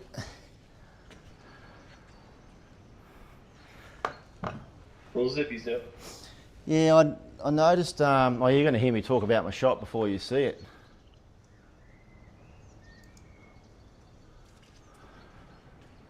I noticed there wasn't much break on these greens. So 9.8. 9.8, what are we, 11?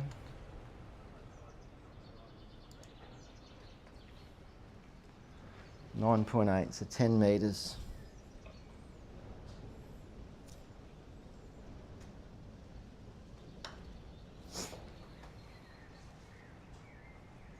Go.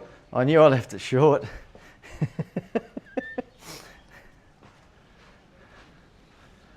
.484. How does this course look though, with all the deep rough and everything? Yeah, it does look good. Okay, I think 14's out of the question after par in the first. But I reckon 9 would be a good score if I could get the 9.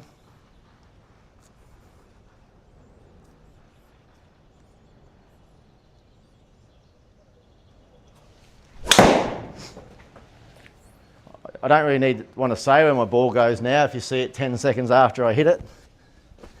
Yeah, I'm watching it now. It's better. I already know what your swing looks like, so I need to see that.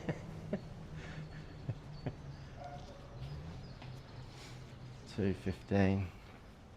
Yeah, the swing looks the same every time. It's amazing how, to all you guys, my head doesn't say that. Don't be fooled by the guys who shoot low scores. Their heads are talking about a lot of different things. There's lots of words going on in there. I know. But just at the end of it, you got to say, this is what I've got, and I've got to commit. Trust it.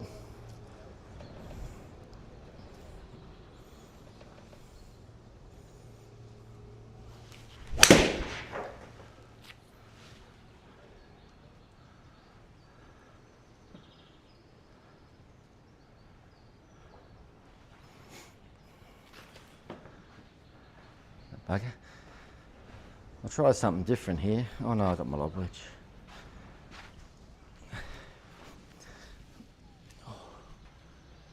So we're 15, Also, what state are you in? 10, 10. Hosel, did you hear that? What? What state are you in? Oh, Rhode Island. Okay. Northeast.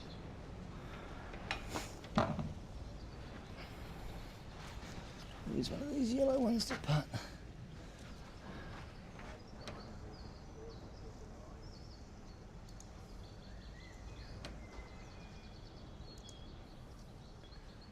Enough. 2.2, 2.3.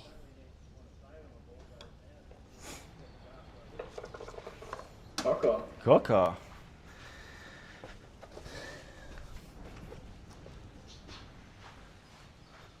$375. $375. There's not much noise, is there? It's about near the radio.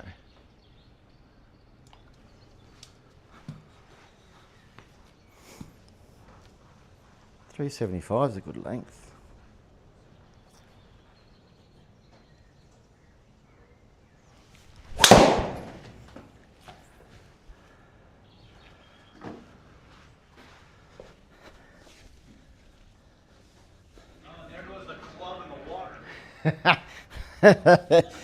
No, that was. I did throw the drive the other night. I didn't throw it. I just sort of let it go.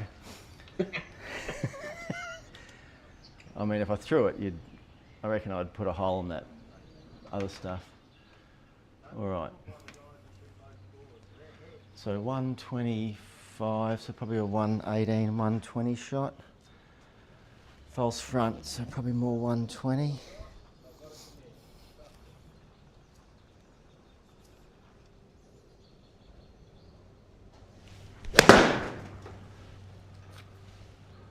Jesus. Do you have a spray? Hosel, I just think it's honestly, it's the distance I usually hit it. I think over the winter and it being cold in here, I just don't hit the ball as far as I usually do. But I feel, Yeah, I had that happen. I feel like pretty warm, so. Yeah, I was thinking you were saying you were going to go get shorts 6.5. last Yeah. night when it was 62 degrees in the garage. I thought it was getting cold. It's 62 there and you're thinking it's warm. Yeah, I can feel my legs are hot. I can feel a bit of. What you get used to. You're But- used to cold weather and you think this is really nice. I'm used to brutally hot weather now. I think it's cold. Yeah. Wow. If it's below 70, One. Oh, but it's probably the wind outside would be a warm wind, so it's probably making it warmer everywhere. But I am moving around here pretty quick, trying to play at a decent speed because there's no sound or anything. Don't want to be too boring in between. All right, let's go to 180. So a 180 shot with this.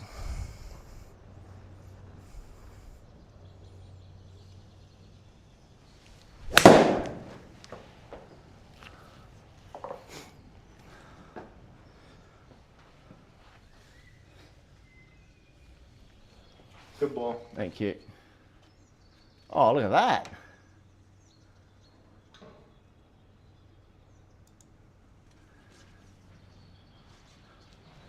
$7.2, so 6.2. Oh, you bastard. 6.2.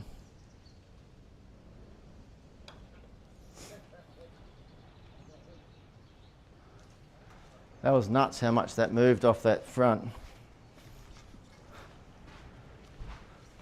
It's a good hole, that one. Uh-oh, heard a door. Yes? Oh, I've taken Riley in. Okay, cool. Oh, I've just been playing with the guys, so I'm just playing around at the moment. I'll catch up with you later. Have you sanded down that bathroom yet? She either didn't hear me or she just didn't want to hear me. Yeah, this is why JT would have destroyed this. All these 270 holes.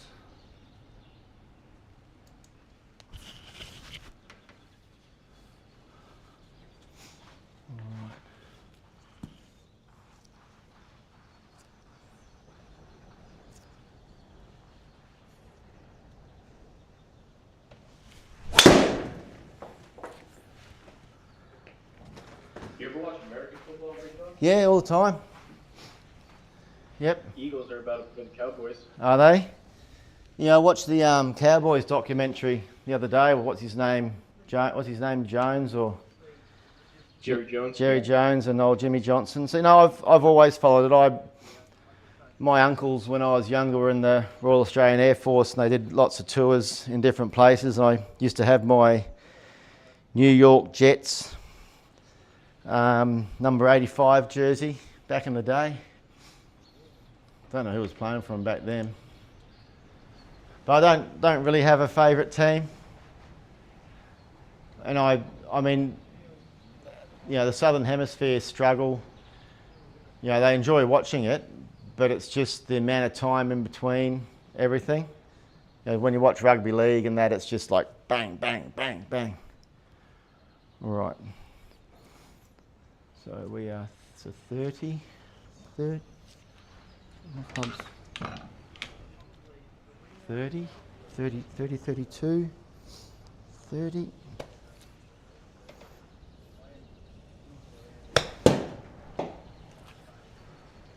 It's a terrible shot. Why does everything break like two ways all the time? That was pretty shit. We were just saying these greens were easy. Well, I was watching the other day and everyone's part. I think if you hit it close enough, it only breaks one way. 8.1. I mean, I should hit that close, so 8.1.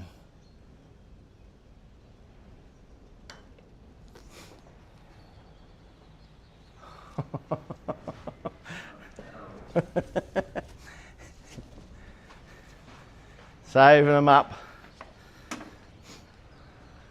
297.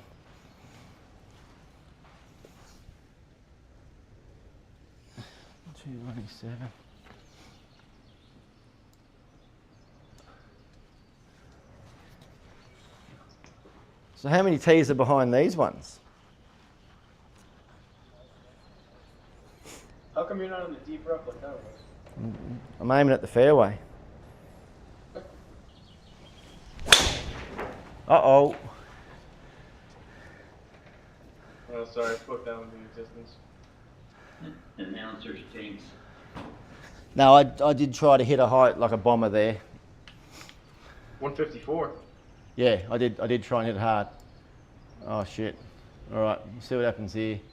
79 plus. I'm just gonna aim here and just slog it. Hopefully go through it. I could have a 6 or 7 here. You're on an upslope and make it up quick enough. Yeah. Alright, so I'll do the math. So we're, what, 16? So we're 95. Play this off the front foot to get some... I just keep picking up the wrong club. Front foot to get some height and try and get some distance with it.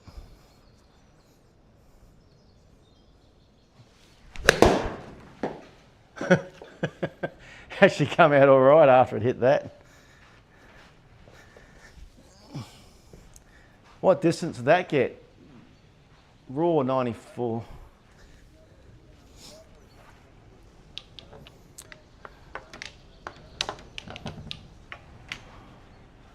$26, so what, 22?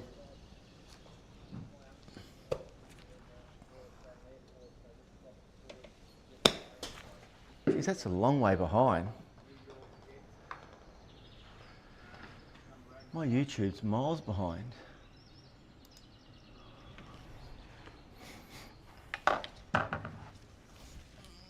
Yeah, poor Whiskey Rich. I was watching both when you were showing stuff, and we would listen to you like 30 seconds before we saw it.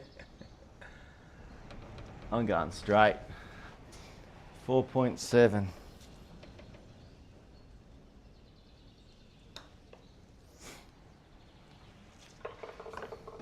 There it is. Yeah. Far from there. Hey, Good save. the putter feels good. I'm looking forward to going out and playing with that putter on the course.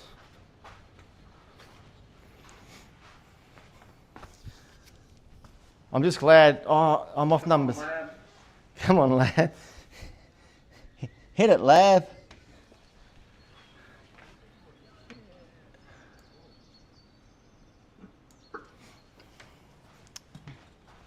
I wonder if when the missus gets home I should take her out for lunch or something. KFC, Hozzle. AFC.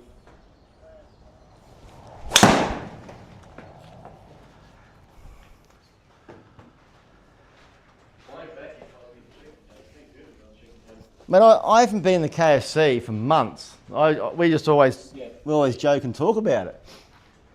Yeah, right. I don't. I got a Subway. Subway's my sort of go. Just get a little 6-inch Subway, get a few cookies and a Coke. That does me. $1.90, so sort of a one, just a nice rescue, similar to the one before.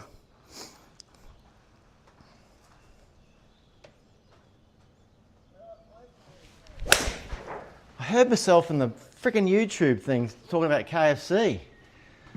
Turn that volume off. Turn the sound off. I just did.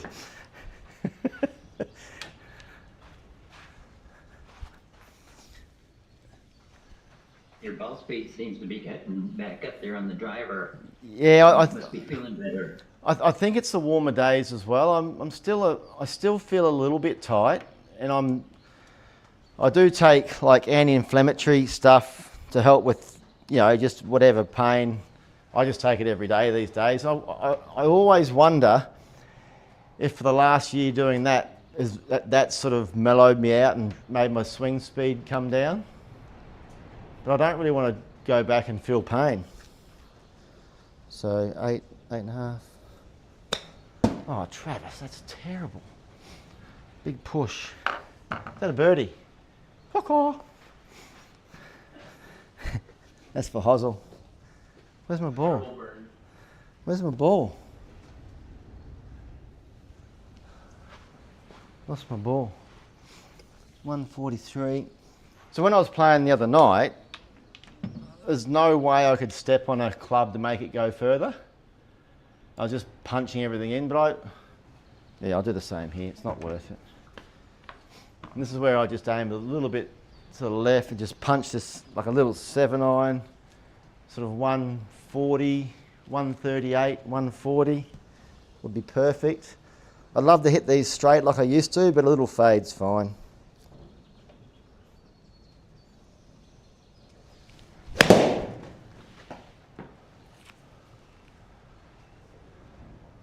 Run, baby, run. Just didn't get it. Hey, Should be good for Pringle, though. Your ball speed starts going up right as mine starts going down for the winter. I just got ripped off.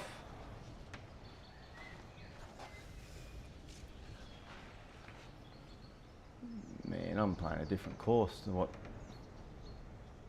Did you have lots of double breakers the other day? Yeah, I told you Every it was challenging. friggin' hole I got it's breaking two ways. 10.1, 14.2, it's a 15 metre putt.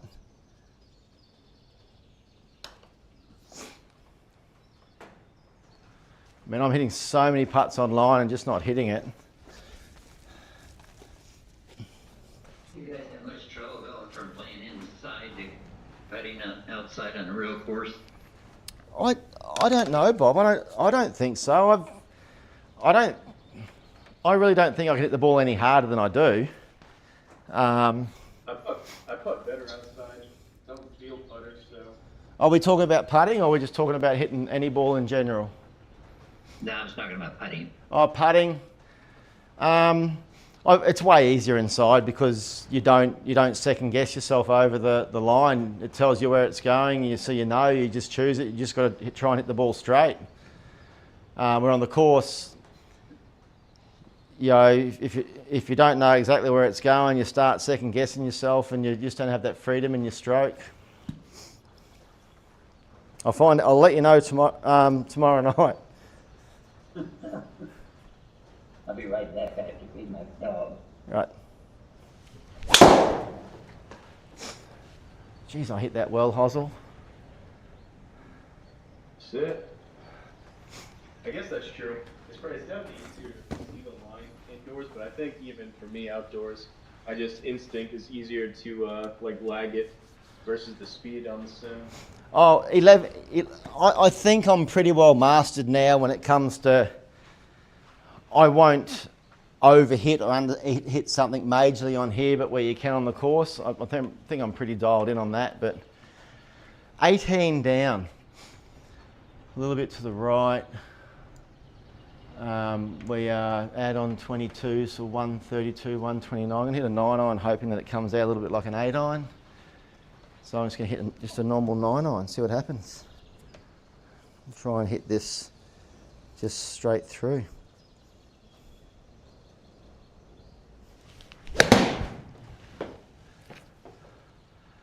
That's ridiculous.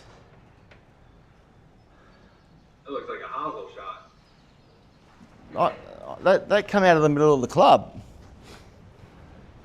All right, let me just take back that I've got a good understanding on the simulator. I'll challenge myself here. This is 20. One thing for me is the simulator helped my outdoor putting just by trying to walk it and get a feel for the distance. Yeah. So I had some kind of reference point for the sim.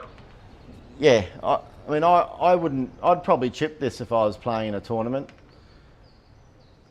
because I know that it's easier for me to hit like a 15 metre chip than it is to hit a 25 metre putt. I've got to hit a 25.7 metre putt. There's a lot more is going to go wrong in that than what could go wrong in a 15 metre chip. So I'll try and hit this 26 metres. This could be funny. 26.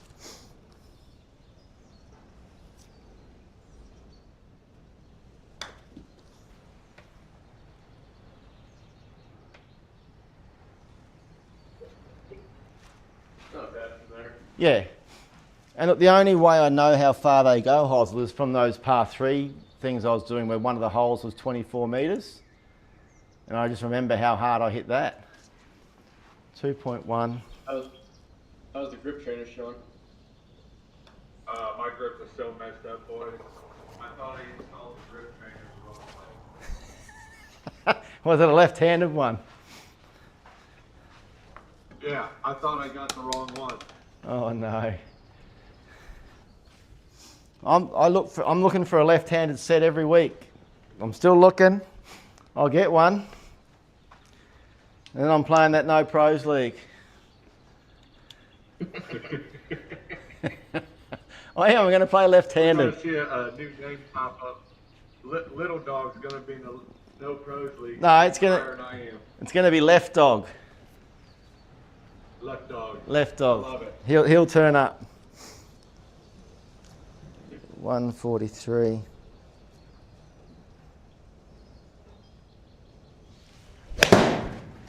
It's a miss it. You should have seen flying back in. You couldn't see Whiskey Rich. I don't think you could hear him either, but he was like losing his mind as Big Dog was helping him with his release. He carrying. He carried a 1.3 with 250 after he started doing it. By the time he pulled to his knees, he was so happy. It was pretty. It was The pretty Big cool. Dog just explaining his thoughts and his feels was eye-opening. Yeah, it's just, yeah. I'm happy to help. And there's people passionate about wanting to get better at golf. We all don't have bloody $60 to go and pay some clown like Chubbs from Happy Gilmore. It's all in the hips. It's all in the hips. So, I mean, I did that for a living, so I'm happy to help out. I don't need anything for it. 7.9, 9.9. It's just hard to see sometimes when you're not in person. Sure. But I always thought to hit a draw, I had to hit the left side of the ball, and to hit a fade, I had to hit the outside of the ball. But when you're talking it, so when you're talking about that, you can see that the ball there's a furthest, like closest point to the club. It'd be very hard to hit. If you have, it'd be the concept of hitting the left side of the ball. I don't think it'd be hitting the left side of the ball. It'd be just the concept of that. Yeah. That's how I'd think of it. Literally trying to hit the outside of the ball when I play a fade, and I'm duck hooking up, and it was pissing me off. Yeah. Well, if you want to learn, I mean, you shape the balls both ways. I mean, you I don't know if you mean to do it half the time, but it should give you the idea of what's going on, and that's Every time I'm committed to playing a fade. And yeah. You can see how that works for me. Yeah, and all that is that it's a lot more quiet through here than rather than really turning it over. So you'll see that in about 15 seconds. All right, let's hit a drive. I need the fairway on this one.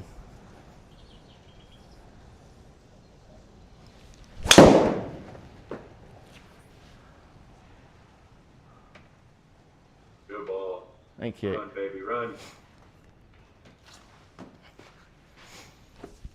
That's a sad thing for me, flying fat kids. I'm hitting these drives and I'm thinking, fuck, you know, that felt good. I like that, and it's going. I suppose it ran a bit. So 220 meters on the fly. I'm thinking, it's not far enough. Go further, ball. Yeah. You just hit that like 280 on the rollout. Yeah, I know, but JT would have flown me. In the meantime, Hazel's hitting it, carrying 280 to play about how bad his strike is. Yeah, but I get why Hosel does that. But, you know, I know in the back of his mind he's thinking, if that's where my bad shot go, this game's pretty good. You got to think of it like that. Right. But and then watching him last night is even his misses were very playable. Yeah, and that's it. And I heard him talking. I've been working with Triple Bogey about, you know, because like Hosel did 2-3 months ago, every hole you get up to, you just slog your driver and you wouldn't even think about, you know, trouble. Like the first hole on this course, driver for me would have made the fairway half as wide to get 15 metres further. Why would I even risk? There's no need to risk that. Give yourself an opportunity to get on the green and have a putt for birdie. That's the key. 100%. Guys, I gotta jump off. You guys carry on. Keep swinging. Beauty, thank you. See you, buddy.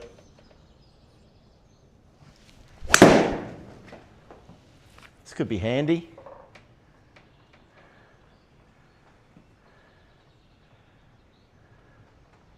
Roll down the hill. Look at this guy. Yeah. I'm actually getting hungry.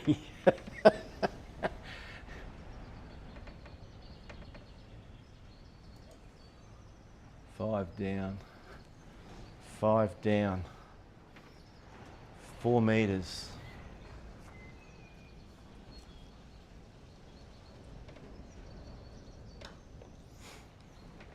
Ah!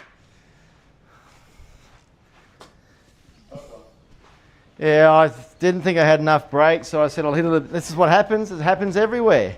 You know, you choose your line.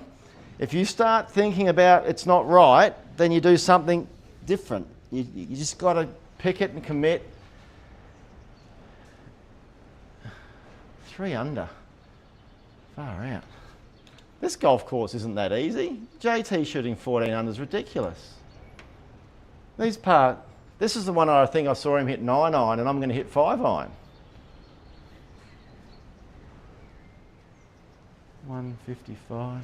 I'm going to get some new graphite shaft super clubs. 160 would be the money. I'll try and hit it a bit straighter.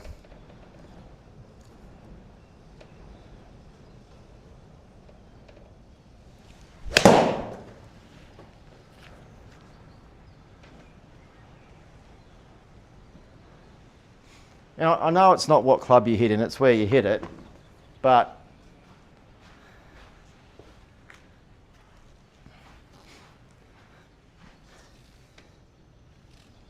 I'd definitely be rather on the longer hitter side of it than the shorter hitter side of it. 4.4. 4.4 breaks perfect.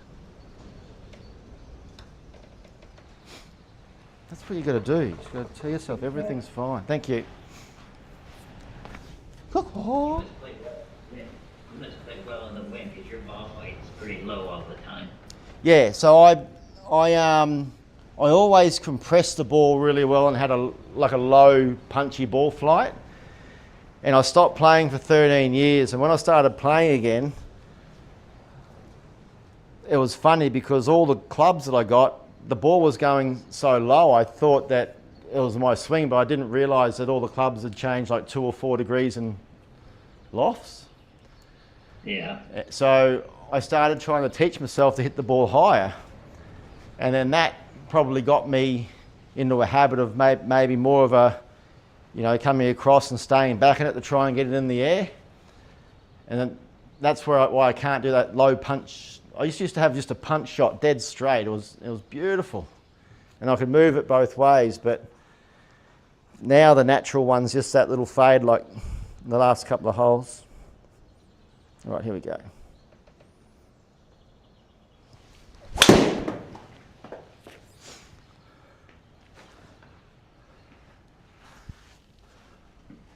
Just so repeatable, though.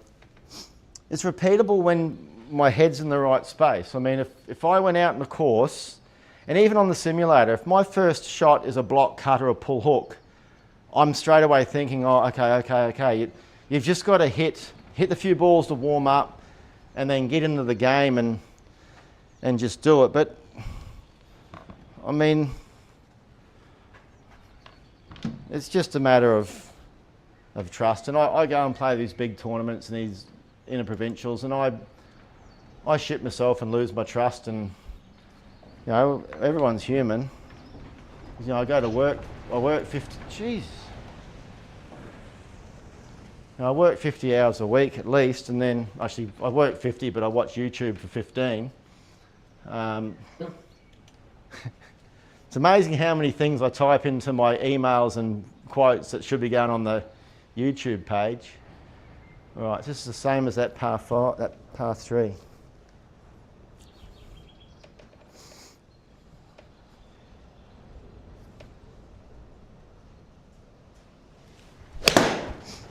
It's off the toe. It's got a bounce near the firm fairway.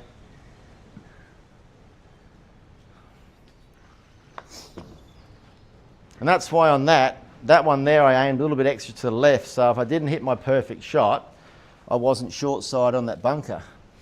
I'd rather hit a perfect shot 5 metres left, and if it does turn a bit, I talked to Hosel before about I play, a par 4 becomes a par 3.5. I want to play it where the worst score I'm going to make is a 4, but I've got a good chance to make a 3. What I don't want to do is bring a 4.5 or a 5 in the play. I think that I've never heard that philosophy before, but I think it actually works really well when people don't have good course management and are wasting shots. 13 metres.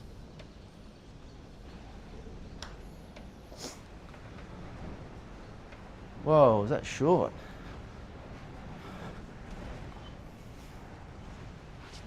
Man, honestly, this wind out here is crazy.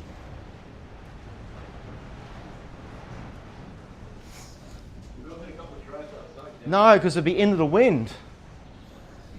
Turn around. No, then I hit it into the house. Oh yeah, I'll have to show you. I'll have to show you what's out there one day. I don't know if you've seen it, Hosel, but I was chatting to Triple Bogey one day before we had a game, and I had him on my phone while I was walking around, and I hit. When you go outside there, probably 15 metres, my land just goes down into a valley, and it's just a plateau where I've got it's about 360 metres to fly it. It's goes way down then way back up, and it just looks unreal. I went down there, before I had this set up in here, I'd go down there and hit balls, and I went down there one day and picked up 193 golf balls. I filled up a bucket. They're over there. It was great fun. I was going to get, no one else goes down there. It's a farm, but there's just cows down there. All right, good drive here, set up. So again, you probably don't need a driver because you don't want to be in the rough.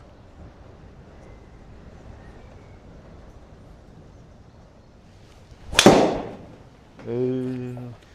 See, I'm hitting shots that feel like they're going to be a little, like a bad shot to the right.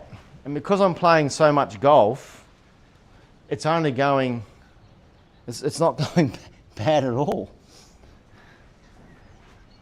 That was just a bit spinny, but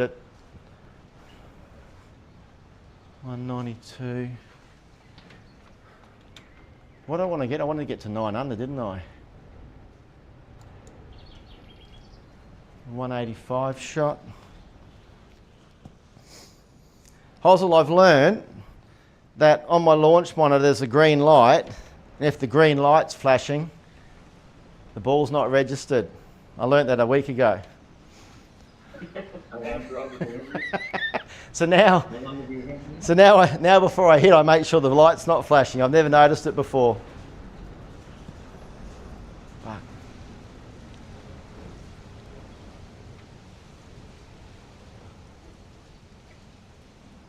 That is ridiculous. All right.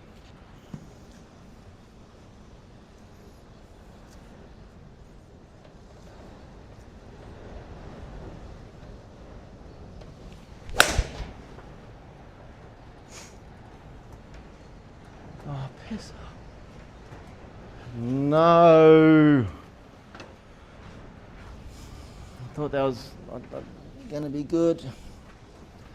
17, 20, 25, 25, 25, 25, 25 to 27. Shit.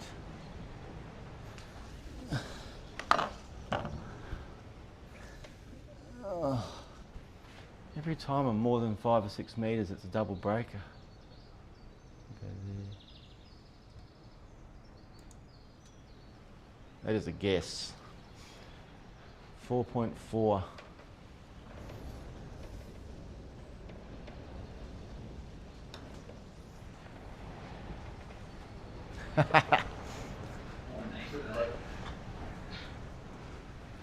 Absolute guess.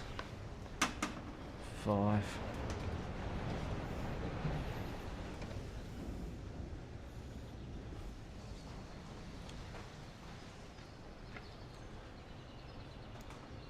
And you can see how that little rough bit there comes right in the play for me.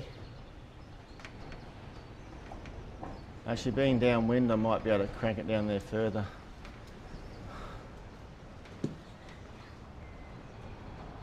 Right. Try and stay back on this and hit through.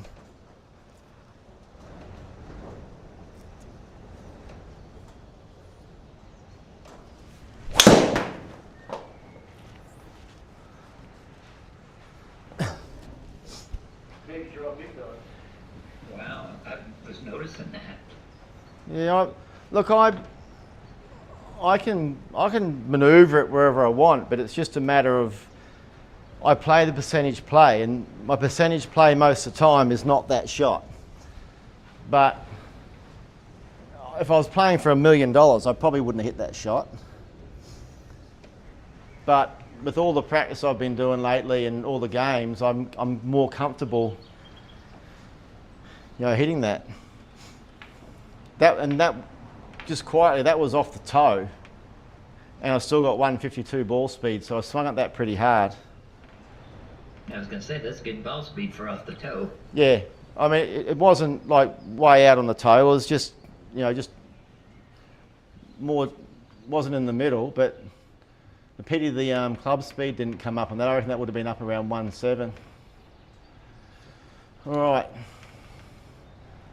So this is just when I warm up. This is basically my little warm-up shot with my sand iron. And because I do it so much, it's just sort of just built in. Just make sure you got the sand iron.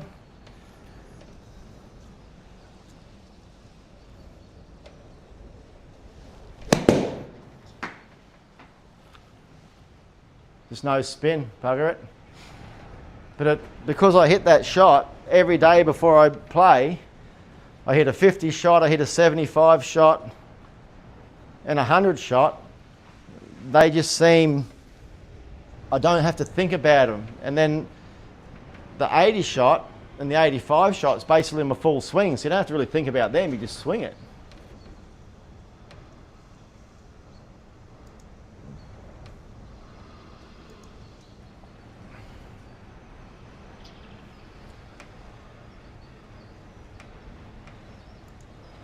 Downhill, 4.7, 3.5. I want to hit this 3.7.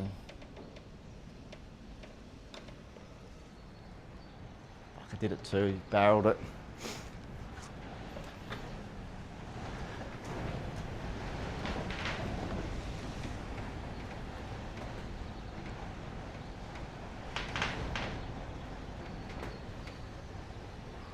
So the nor'wester comes basically, if I'm here, comes on this angle, so from where I'm standing out the front.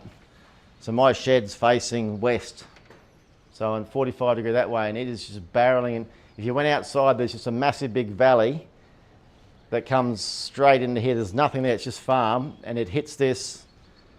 I had a greenhouse that it blew 20 meters that way. It's just carnage when the wind gets up. You can hear it banging up here.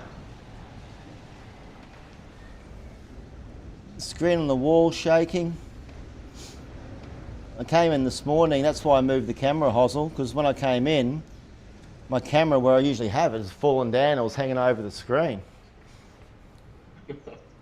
So there's some double-sided tape on the back of it, so I actually moved it out on the curved screen so I can manoeuvre it a bit if I need to. So it sits pretty good there. Right.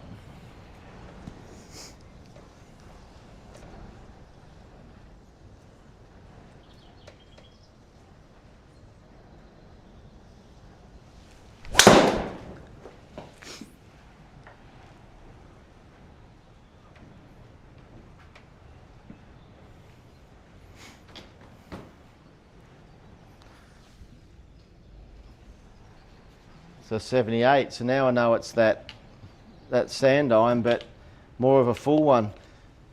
The only thing, well, it's 81, so it's just like a nice sand iron. What I don't know is, because of I've got to get the ball first. I think, as I said earlier on, if you're playing on these mats and you just get a little bit of the mat first, it takes all that spin off it. So I want like a 79, 80 shot with about 10,000 spin.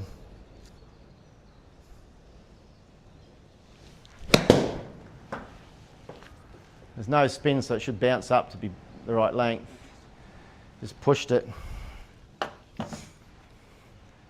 can see, maybe you can pick up a couple low bounce wedges just for inside. Yeah.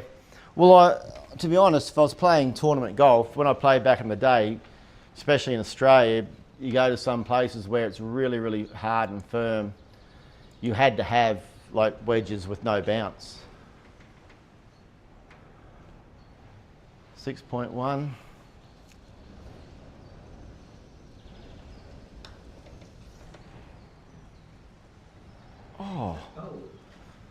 That's a bit harsh. You usually get nice lip-ins. Yeah. I pushed it a bit too. 108. So again, my wedge used to go, I used to hit at 115. I'm going to get these irons checked too, see if the lofts have changed. You can sort of see, I don't know if you can, but where I hit it.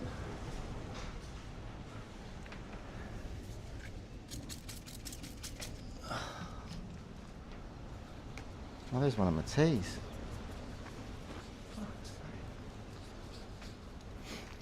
Right, so this should just be I think a good wedge these days goes about 105, so it's 100 if I don't think about anything.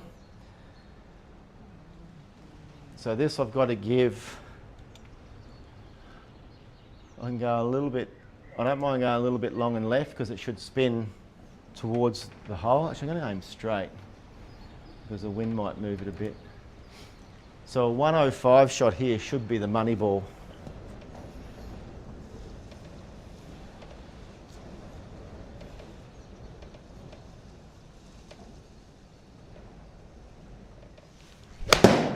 It's about 102 luck if I'm lucky. Little skinny, skanky little thing.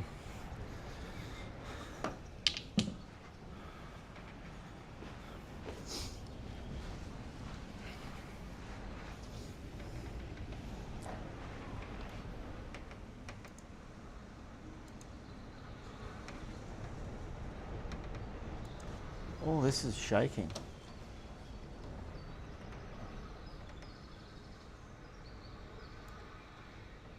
So I'm going a bit more because it says 1.4 left. I think that has to do something. 4.4.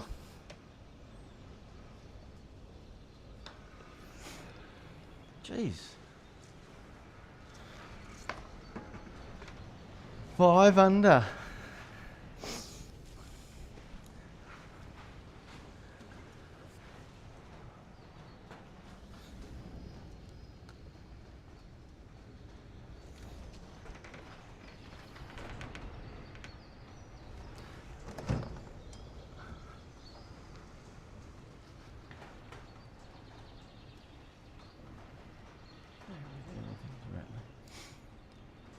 He kicked me off the leaderboard. I was up there at the beginning. Oh, sorry. Where is this course?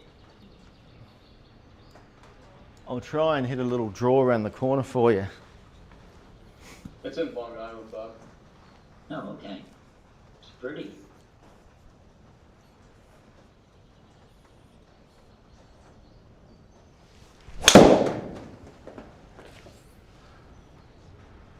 Looks good.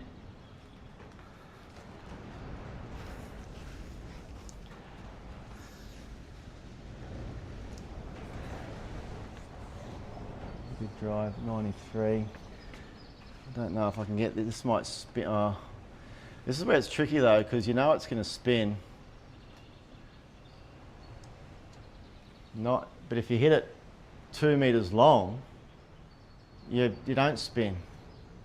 It's probably a 91 meter shot. I'll try and bring it in a bit lower to draw.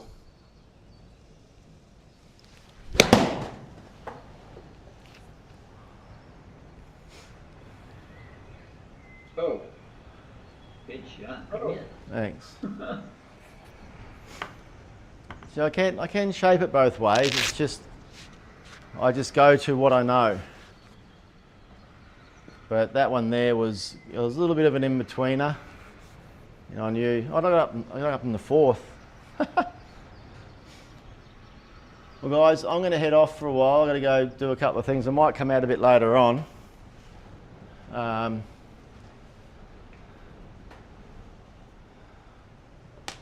But I actually didn't go too bad. What have I got to play? I've got so much to play. Yeah, I'm gonna try to pop on. I think the Thursday Thunder Boys, they're doing the Twisted Sticks Alt Shot. I Oh think. shit, it's That Thursday. should be fun. It's Thursday Thunder Day, isn't it? I didn't even think of that. I think Deal's probably gonna stream it. Yeah. Yeah, so I've got to play my par 3 and my SGT. I'll probably play them tonight. I remember last time I played out in the course, I came back on the sim, I struggled for a couple of days. Just because I don't have, on here, when I hit driver, I don't think about anything else other than just getting through the ball, where when you're playing the course, you actually really see where all the danger and trouble is. It sucks. So... You need a projector so it's all in front of you in your sim. Yeah, I think in time maybe. I'm not too fussed about it. I just like hitting into that. I've got a big, massive 86-inch interactive whiteboard here, which is good enough. But it's more. There's nothing. You know, I suppose if you had the big screen up there, what the golf course looked like, and you looked where you're going, maybe that'd be worse for me, Bob. Maybe I'd be better with this. Yeah, you probably would. You still wouldn't see it though, because I don't think you would. You don't have the fear of losing your ball. You don't have your fear of, you just hit it. Then that's what's great about this, is you hit it, then you go and hit the next one. Yeah. Where on the course you do see a lot of other random things. But I'll let you know. I mean, honestly, I've played 5 rounds on a golf course this year. And I played 9 holes probably 2-3 weeks ago, which was just hits and giggles with a client. Other than that, the last round I played was the Club Champs final, and the one before that was the Club Champs qualifying round. I only played 2 rounds in the Club Champs. Everyone forfeited.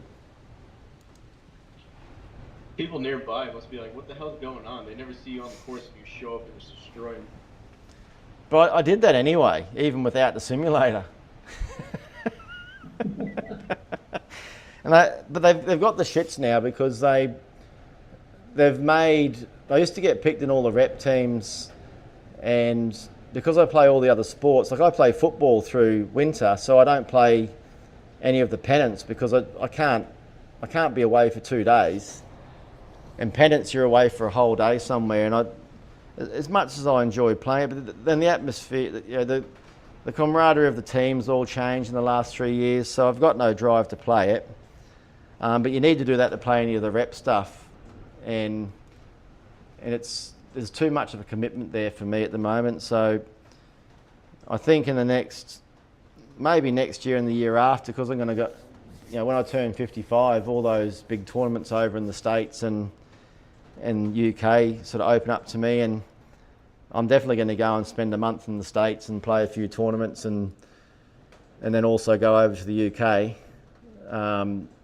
So leading into that, I'll make sure I play some rep golf and a heap of tournaments to be ready for when I need to play. That'll be easy. And look, I might go and shoot 80-80. You never know, but it's a good opportunity for Lorena and I to get overseas and see things we haven't seen before. And my golf got me through Asia, didn't get me to the States or Europe. So I've seen most of Asia. So it'd be good to get more towards the States and a bit of Europe. Come and see you clowns. You've been to Mexico to see me. I'm quite sure my cousin's a professional tennis player, and I'm sure he lives in Mexico still. I'll try and find out where he is. He'll be coaching tennis at some resort. I'm sure he's married to a Mexican lass. I don't know if he's there or not. My mum had my family, my brother and sister and I, when she was like early 20s, but all her brothers had their kids 10 years later, so all my cousins are 10, 15 years younger than I, so we never really spent that much time with them, but they're a good bunch of cousins, but I don't see anyone anymore being in New Zealand. But yeah, I'm sure he's in Mexico. I'll find out where he is. Oh, flying back, keep firing up the sim. Beauty. Hey, Firing it up.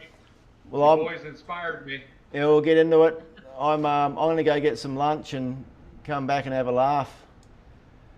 All right. I'd hate to compete with my 3 people watching YouTube against your massive stream you're going to do.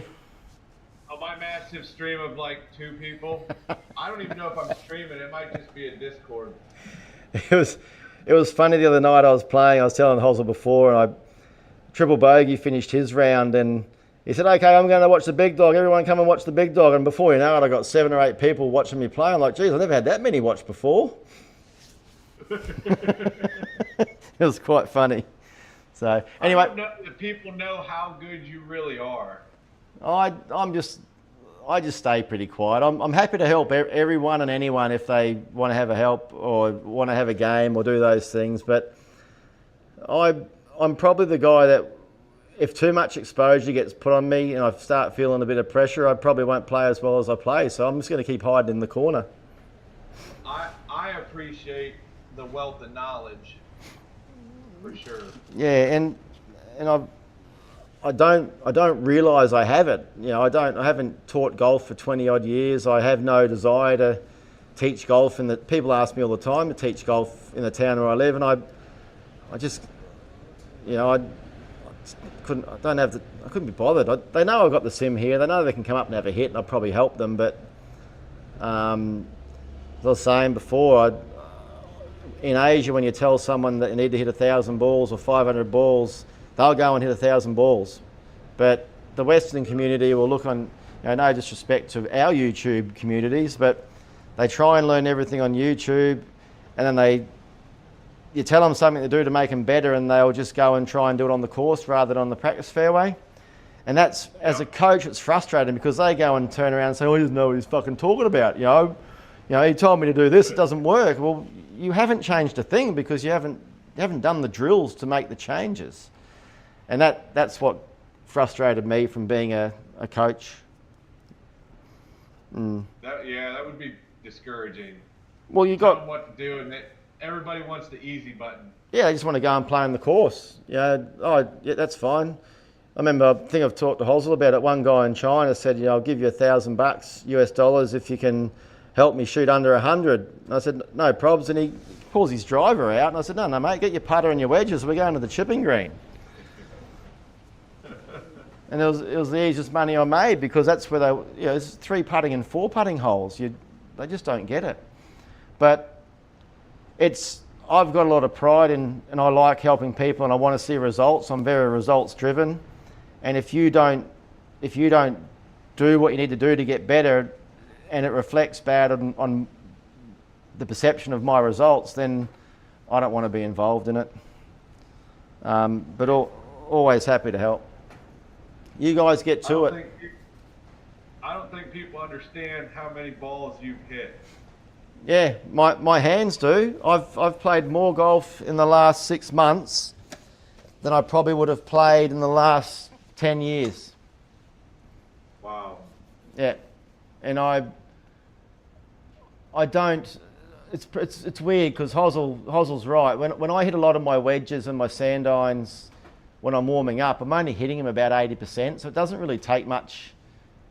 Doesn't affect your body much. It's when you get into hitting the drivers and giving it the extra 5% when you start to really wear out. But it's just your hands that, they're roughened up now. They're ready to go.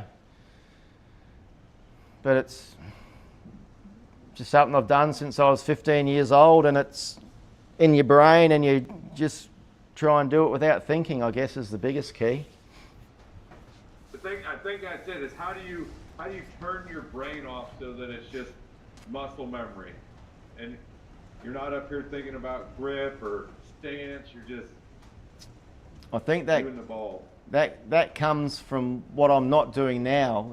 It comes from just hitting 50 balls a day, doing a drill to put something in your swing so you don't have to think about it anymore. And you might have 3 or 4 things in your swing you have to work on, and you're trying to do them all at once, and we're all playing SGT tournaments, and where you'll be better off just hitting 50 or 100 balls, just trying to do that drill Yeah, to. just like a 50-yard shot or something. Yeah, just get that pattern like Whiskey Rich. If he just hits, one hand shots and does that, and then goes, if he does 10 times more of that than he does playing on a course, he'll improve out of sight. But if he goes and plays 10 rounds of golf and does none of that drill, then you'll just go. He understands the concept, but he might go back to the old habits pretty quick. But he won't change. He saw the glory of what happens when you do it. Yeah, it was quite good. All right, guys. Thanks for streaming, Big Dog. I appreciate it. No, you're all right. These days, I just chuck it on there and go on the Discord. And if I'm not playing one of the bigger events I play, then I'm always happy to have a yarn while save people typing and all those things. Actually saves me looking back at the screen, so I always forget. I know. I was getting a complex there for a minute. I'd always chat you up, and you never said anything. I was like, man, he just ignored me. No, I was looking at Whiskey Rich in the bottom screen, and 2 screens up is the YouTube thing with everyone else's comments, and I went, oh shit, Flying Fat Kid's he's asking me a little bit about draws and fades. So, but I think, again, I've talked to Hosel about this. As a kid practicing, we used to do the 9 windows thing, like the tic-tac-toe board. So over there, I could put some tape up and make 9 windows, or you can't really because it's so short, but you'd practice your low draws, your medium draws, your high draws, your low fades, your medium fades, and your high fades. And by doing that over time, you learn basically your stock shot without, your autopilot shot, the shot that you find very easy to repeat every time. And that's where you end up with me playing my little fade, because that's my most consistent and repeatable shot. When you would hit and you'd see your grouping of balls on the range, I was like, dang, gone. Yeah. That's amazing. I went up, when I bought my QI10 a while ago, I went up and, when I bought my irons, I went up to Christchurch, 2 hours north, because there's no place here that has the big sim. Oh, there is now, but there wasn't then. And I'm hitting these 7 irons. I drove for 2 hours, got out of the car, I'm hitting 7 irons, and I'm looking at it thinking, my dispersion's pretty bad. And the guy said to me, he goes, I've never seen anyone with such a tight dispersion. I said, far out. Because they must just get 20 handicappers, and I'm hitting these 7 irons with these little fades, and they're all going in the same spot. But just keep practicing and be positive, and you'll find it. It's there.